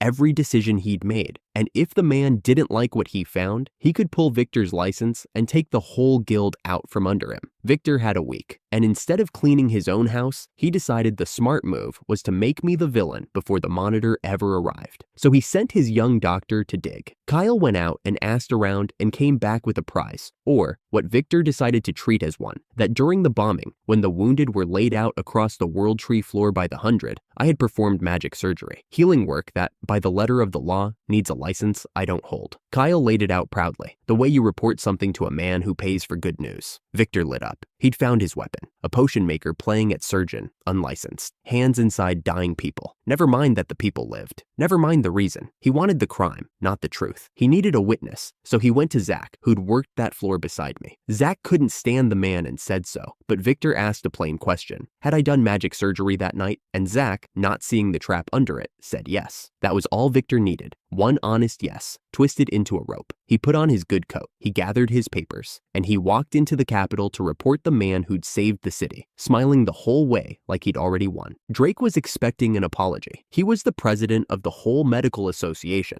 an old man with a bad back and a longer memory, and when word came that Victor wanted a meeting, he assumed the man had finally come to answer for the bombing, maybe to ask for help, something with a spine in it. Instead, Victor came in grinning and announced he had big news. He laid out the accusation like a gift on the desk. The potion maker Adrian, no license, hands in patients during the disaster, a disgrace to the pride of the profession. He waited for the old man to be impressed. Drake wasn't impressed. He'd known for weeks. Zach had been on that floor and had already told the association everything, and it had been an emergency with hundreds bleeding out, and the rules had a line in them for exactly that. He pulled the rule book off the shelf, set it flat, and turned it so the words faced Victor. The first line, he said. Read it aloud. Victor started to protest that rules were rules, that a line had been crossed. The most important thing, Drake read over him, tapping the page, is human life. That is the first law of this profession. It sits above your license, above your pride, above you. He shut the book. A man saved 250 people from that blast with whatever he had in his hands, and you walked across a kingdom to punish him for the shape of his hands. You didn't come here about broken pride, Victor. You are the broken pride. You're what it looks like. He told him to go. He told him he expected nothing from him anymore, and to never bring that face into his office again. Victor went white,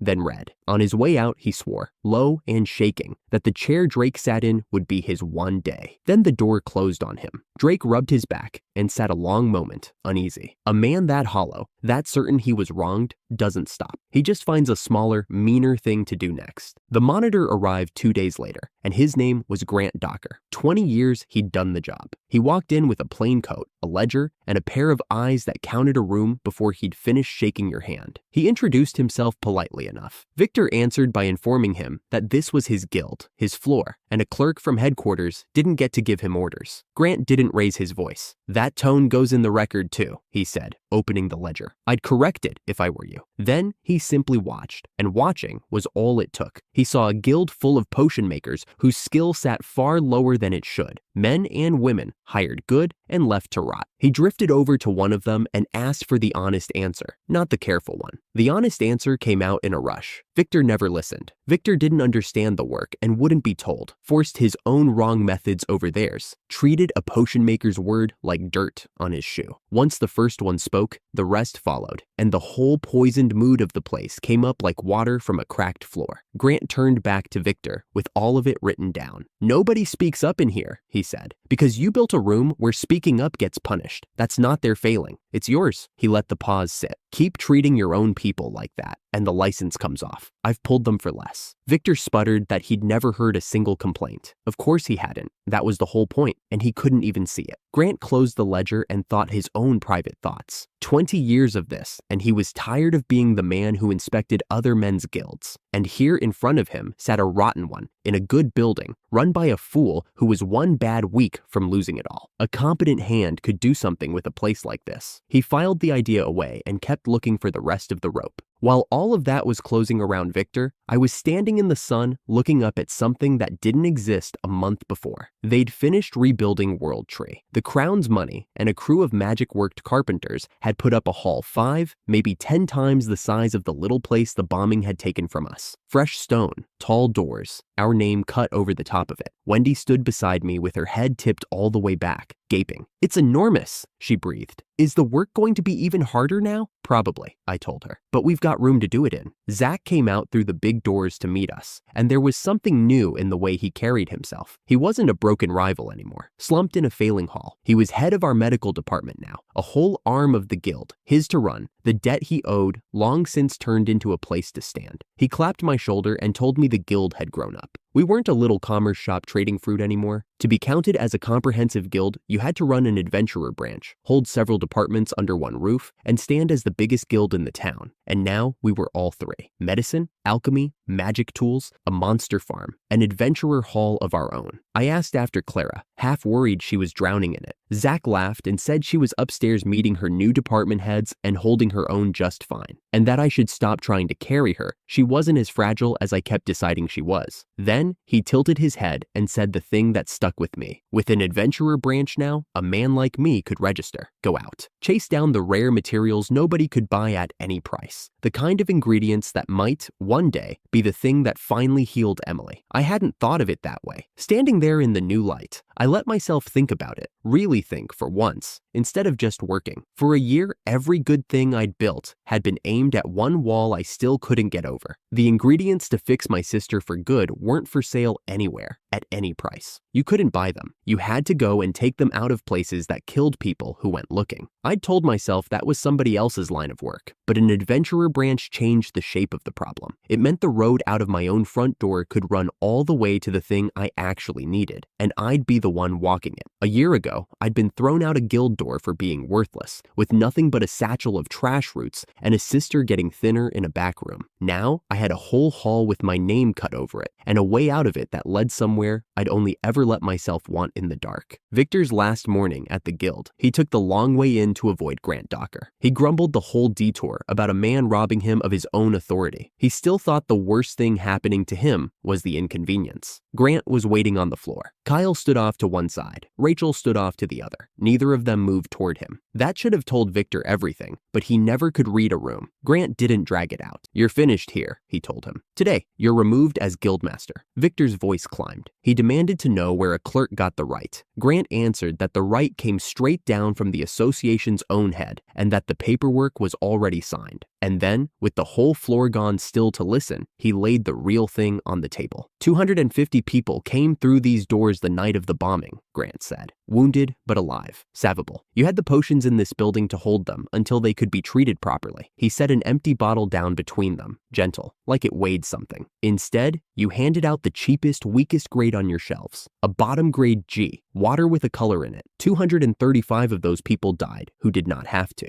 You had the chance to save them, and you spent it saving money. 235. The number just sat there in the air, too big to argue with. 15 lived. 235 did not, because the man in charge of medicine decided that medicine was too expensive to spend on people who couldn't pay him back. I've turned that number over a lot of times since. It isn't a battle. Nobody killed those people with a blade. They came in hurt and frightened and still breathing, and they were handed a bottle by a man who had the real thing sitting one shelf up. and he gave them the water because the real thing cost him coin. 235 families waited for someone to come home who was already gone by the time the cheap grade wore off. That's the thing about Victor. I never could make the town see, back when he was firing me for being worthless. He wasn't cruel in a way that shows. He was cruel in the arithmetic, quietly, where nobody looks, until a man with 20 years and a ledger came and did the sum out loud. Victor defended himself. Of course he did. He said he'd done his best, that he'd saved 15 with his own hands, that the rule said life came first and he'd followed it. He shouted it. He believed it, right up until Grant cut clean through the middle of it. Then answer me honestly, Grant said, and his voice dropped instead of rising. Put your hand flat on your chest and think about that night. The thing you protected first, was it those people or was it yourself? And somewhere behind his own shouting, Victor heard it. The cheap grade, chosen to guard his margins. The witnesses managed. The blame aimed outward, the whole year of it. He had told himself a story where he was the doctor who followed the rules and saved the 15. Underneath the story was a smaller, truer thing he had never once let himself look at. He had been protecting himself. He had always been protecting himself. Every choice, all the way down, had been about keeping Victor safe, and the dying had simply been in the way of it. I wasn't in that room, but I know it landed because there was nothing left of him after. He didn't leave shouting. He left as a man who'd just met himself for the first time and couldn't stand what was standing there. The guild he'd inherited. The guild that had thrown me out its door a year before. It spat him out onto the street. Master no more. Just Victor, with a hole in the middle of him where the story used to be. I heard about it that evening, at my own bench, in a hall with my name on it. I didn't cheer.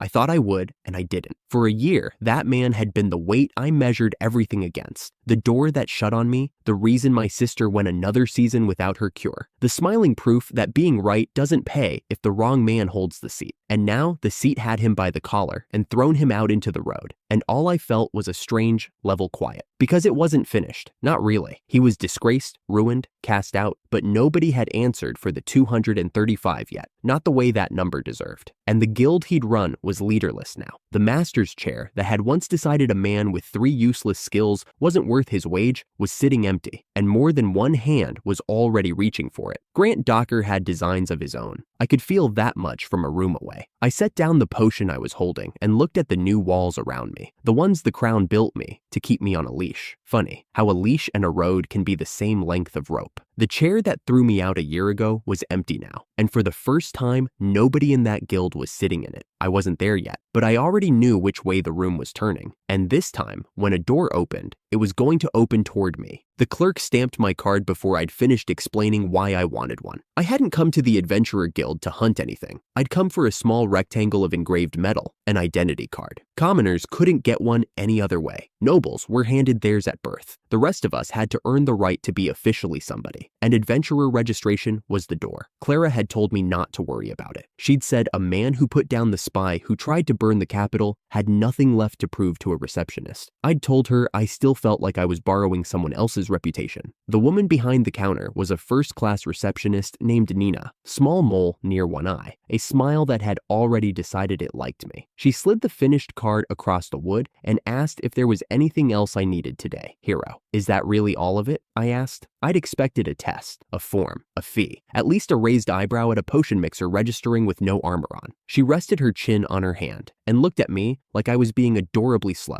Did I not remember what I'd done? She wanted to know. I'd stopped a man who attacked the country and pulled hundreds of people back from the edge in one night. If that wasn't proof of ability, she asked, what was? I didn't have an answer that didn't sound like an argument, so I thanked her and pocketed the card. It was warm in my hand, heavier than a scrap of stamped metal had any right to be, because it wasn't really for me. An adventurer could take the routes and the quests that reached the places money couldn't. The deep country where the rare, unbuyable materials grew. The kind of ingredients that might, one day, put together the cure my little sister had been waiting on her whole short life. Emily. Everything I did still bent back toward that bed, and more capability meant more I could carry. For Clara, for the guild, for the country that kept forgetting it needed people like me until the night it was on fire. I turned the card over once, told Nina I'd come again, and stepped out into the noise of the street. I got about 4 steps before I walked straight into a wall. The wall turned out to be a man, huge, scarred, with a rasping high voice that didn't match the size of him. He wanted to know, loudly, what I thought I was doing bumping into someone like him. Behind him, a barrel-shaped companion snorted and looked me up and down. The thin working clothes, the satchel, no sword, no armor. They laughed at the idea that a potion mixer had wandered into an adventurer's guild and called himself one of them.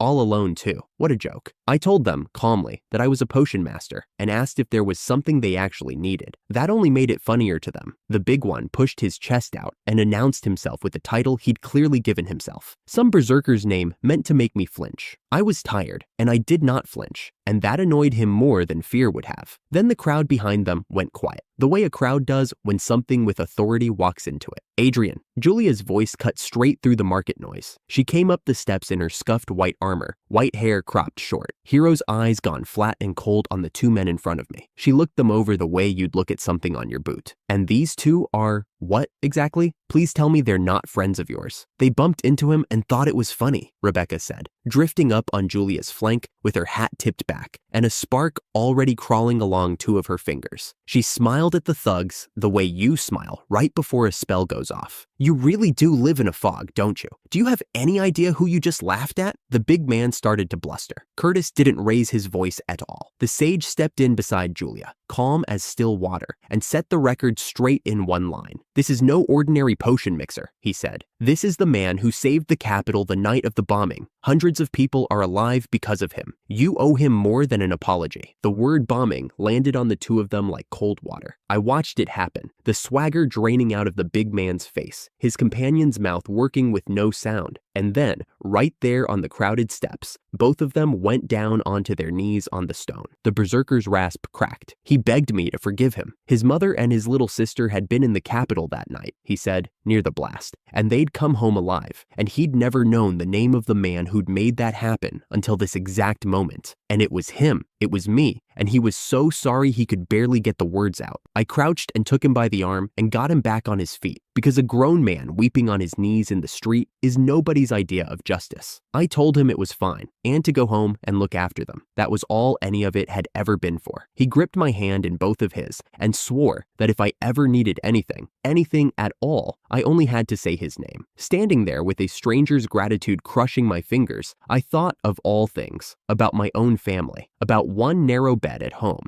and one cousin holding it together, and one little sister who was still waiting. If I could pull a stranger's mother out of a fire, then somewhere out there was the thing that would pull Emily out of hers. I just hadn't found it yet. I would. I'd already decided that a long time ago. Julia clapped me on the shoulder hard enough to stagger me and told the thugs to get lost before Rebecca practiced on them. They got lost, and the whole street had watched the man they'd mocked turn out to be the man who'd saved half their families. That's the thing about a city. It learns your name eventually, sometimes all at once. I wasn't there for the end of Victor. I heard it from the people who were and pieced the rest together, and I'll tell it the way it happened. By then, he was already finished, fired, stripped, the 235 deaths from his cut rate potions written into the record where no one could sponge them out. But being finished on paper and being finished in your own chest are two different things, and Victor hadn't gotten to the second one yet. He still walked onto that floor like it was his floor. Grant Docker was waiting for him with a monitor's patience. 20 years of standing quietly in other men's guilds and counting the rot. He didn't shout. He simply told Victor that an outsider had no business on the floor anymore and pointed him at the door. Victor's mind reached, the way a drowning man's hand reaches, for the people he was sure were his. He went for Kyle first, the young doctor who'd stood at his shoulder for years, laughed at his jokes, carried his briefings. And Kyle broke. Everything he'd swallowed came up at once. It was Kyle who'd handed the monitor the evidence, Kyle who'd sold the secret of the substandard potions. And when Victor screamed betrayal at him, Kyle screamed a truth back, that Victor had betrayed him first, years ago, and every day since, taking his loyalty and giving nothing back, never once. The boy was crying when he said it. He said it was for all the people Victor's greed had made miserable. And then he did the one thing years of silence had been building toward and put a fist into his old master's stomach. Victor folded over it and turned, wheezing, to Rachel, his secretary. Surely his secretary was on his side. Rachel looked at him the way you look at a piece of furniture that started talking. She told him, flat and unbothered, that she came in every morning for the wage and nothing else, that he had been a demanding, tiresome man to work for, and that a paycheck was the whole of the feeling. Had he honestly believed it was something more? She sounded almost sorry for him, the mild pity you'd spend on a fool. He turned to the rest of the floor, the whole room of them. He asked out loud who was with him. Nobody moved. Nobody met his eyes. A dozen people he'd ruled found the floor and the ceiling, and their own hands suddenly fascinating. And the silence answered him more completely than any voice could have. And here's the one moment I'll step inside a man I hated, because it's the only way the thing is true. Standing in the center of the guild he'd inherited, Victor finally understood the shape of his whole life. He had spent it certain he was surrounded by his people, that the smiles were fondness, that the deference was love, that the chair made him beloved, and not one of them had ever been his. There had never been a single person in the room who was there for the man and not the title. He'd built a life full of faces and discovered all at once, in the exact second he could no longer pay them, that he'd been alone in it from the beginning. Then I'm out of his head, and back in mine, because that's as far into that emptiness as anyone should have to go. He didn't take it quietly. He tore the master's key off his belt and threw it down onto the floor, and told the whole room it was a garbage guild anyway, that he was leaving of his own free will, that he'd climb back up from here, because that was what a man born under a star of victory did. Remember the name, he told them,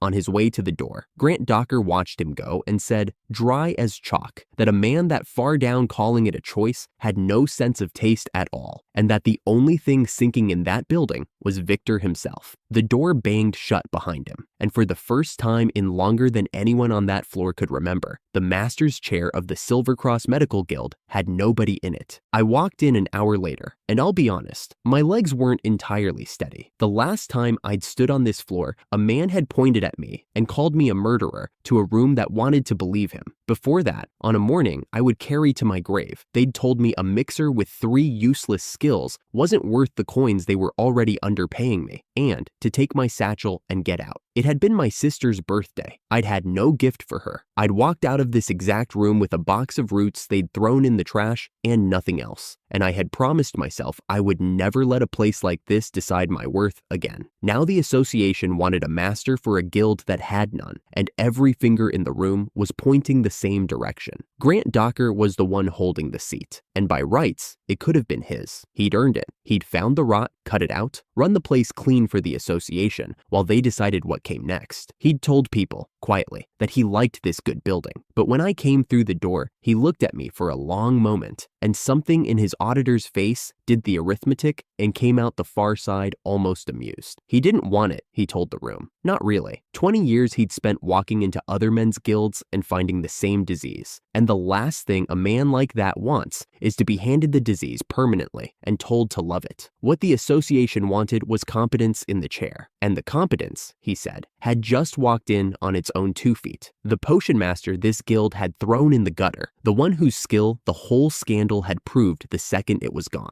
The man the crown had honored, the man half the noble houses now vouched for. He stepped back from the dais and, in that dry way of his, told me the seat was mine if I had the stomach for it, and that he'd sleep better inspecting than ruling. So there was nothing between me and the chair anymore. Just the last 3 steps of the floor they'd exiled me across. I took them. I want to tell it slowly, because I lived it slowly. Every board under my boots was one I'd swept back when they wouldn't let me near the good work. The high windows I'd cleaned, the bench in the corner where I'd turned their garbage into money nobody ever thanked me for. I walked up onto the dais with my heart going like a hammer, and I put my hand on the back of the master's chair. The chair that had decided, on my sister's birthday, that I was worth less than the roots by the door. And I turned it, and I sat down in it, and I let it hit me. I didn't fight the feeling off the way I usually do. I sat in that chair, and I felt the whole circle of it close, a year wide, the room going quiet around me. Thrown out of this place for 3 useless skills. Sitting now, at the head of it, not a copy of the man who'd exiled me. Not another Victor with a friendlier face. Me, the mixer they'd been so certain was nothing. My hands were shaking on the armrests, and I let them shake. Emily, I thought,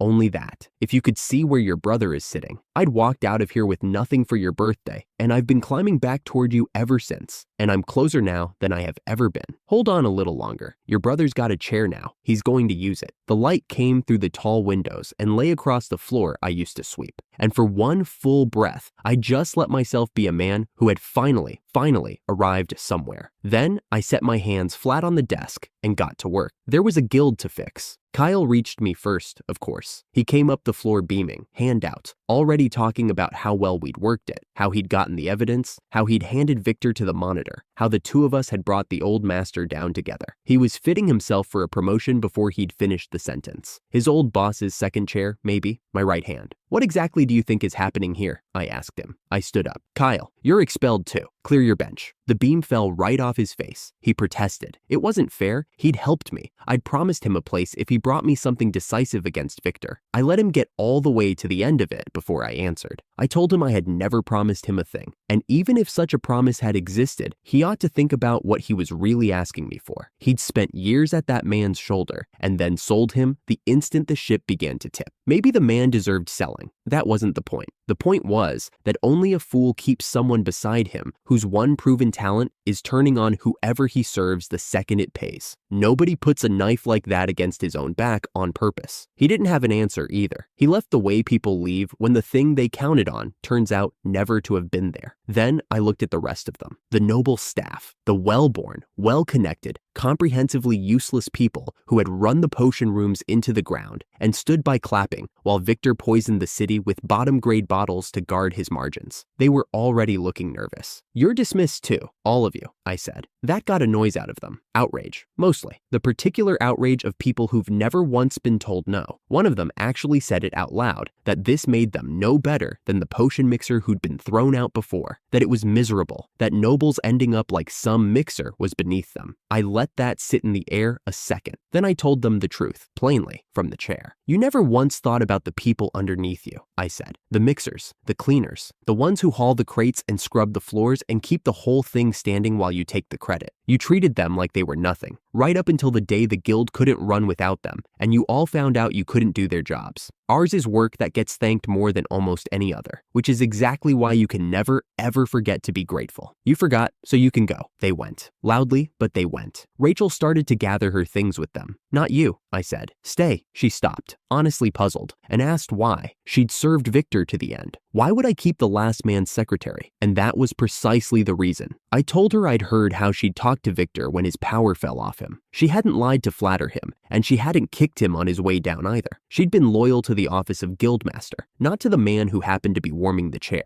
and she'd have given me the same clean, honest, unsentimental work no matter whose name was over the door. That's the one kind of loyalty worth having under you, the kind that serves the role and tells you the truth. She looked at me for a moment, and something in her severe face eased, and she bowed and thanked me and called me guildmaster and went back to her desk like she'd never left it. And privately, only privately, I'll admit the fact that she was easy to look at didn't hurt her case. I kept that one to myself. Clara found me still sitting there after the floor had cleared. In the office that was mine now, the long light going amber across the desk. She leaned in the doorway and looked at me in that chair, for a while without saying anything, and then she smiled the way she does when she's proud of something and doesn't want to make it heavy. She asked if it felt the way I thought it would. I told her it wasn't exactly what I'd pictured, better and smaller at the same time. I'd wanted this seat for a year, and now that I was in it, the wanting was gone, and what was left underneath was just work. A guild to build, the right kind this time. One that measured a person by what they could do, and not what house they were born in, and never, ever threw the people who held it up out into the street on a whim. The thing I'd been denied, made real, with my own hand on it. She came and stood beside the chair, close, and said that sounded exactly like me. That the difference between me and Victor was that he'd wanted the chair, and I wanted the guild. I told her I'd had a good teacher in what a guild master shouldn't be. For a moment, neither of us said anything,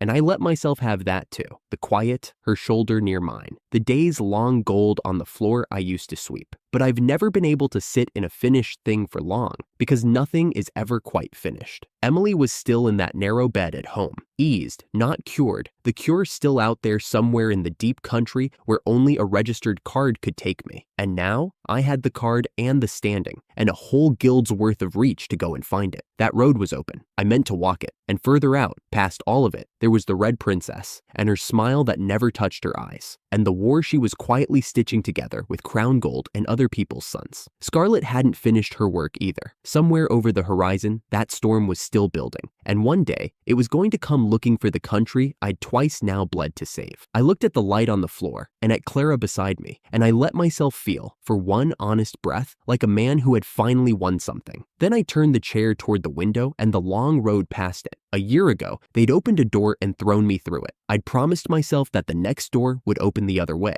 It had, and I already knew that the one after it wouldn't open on its own, so I'd better be ready to open it myself.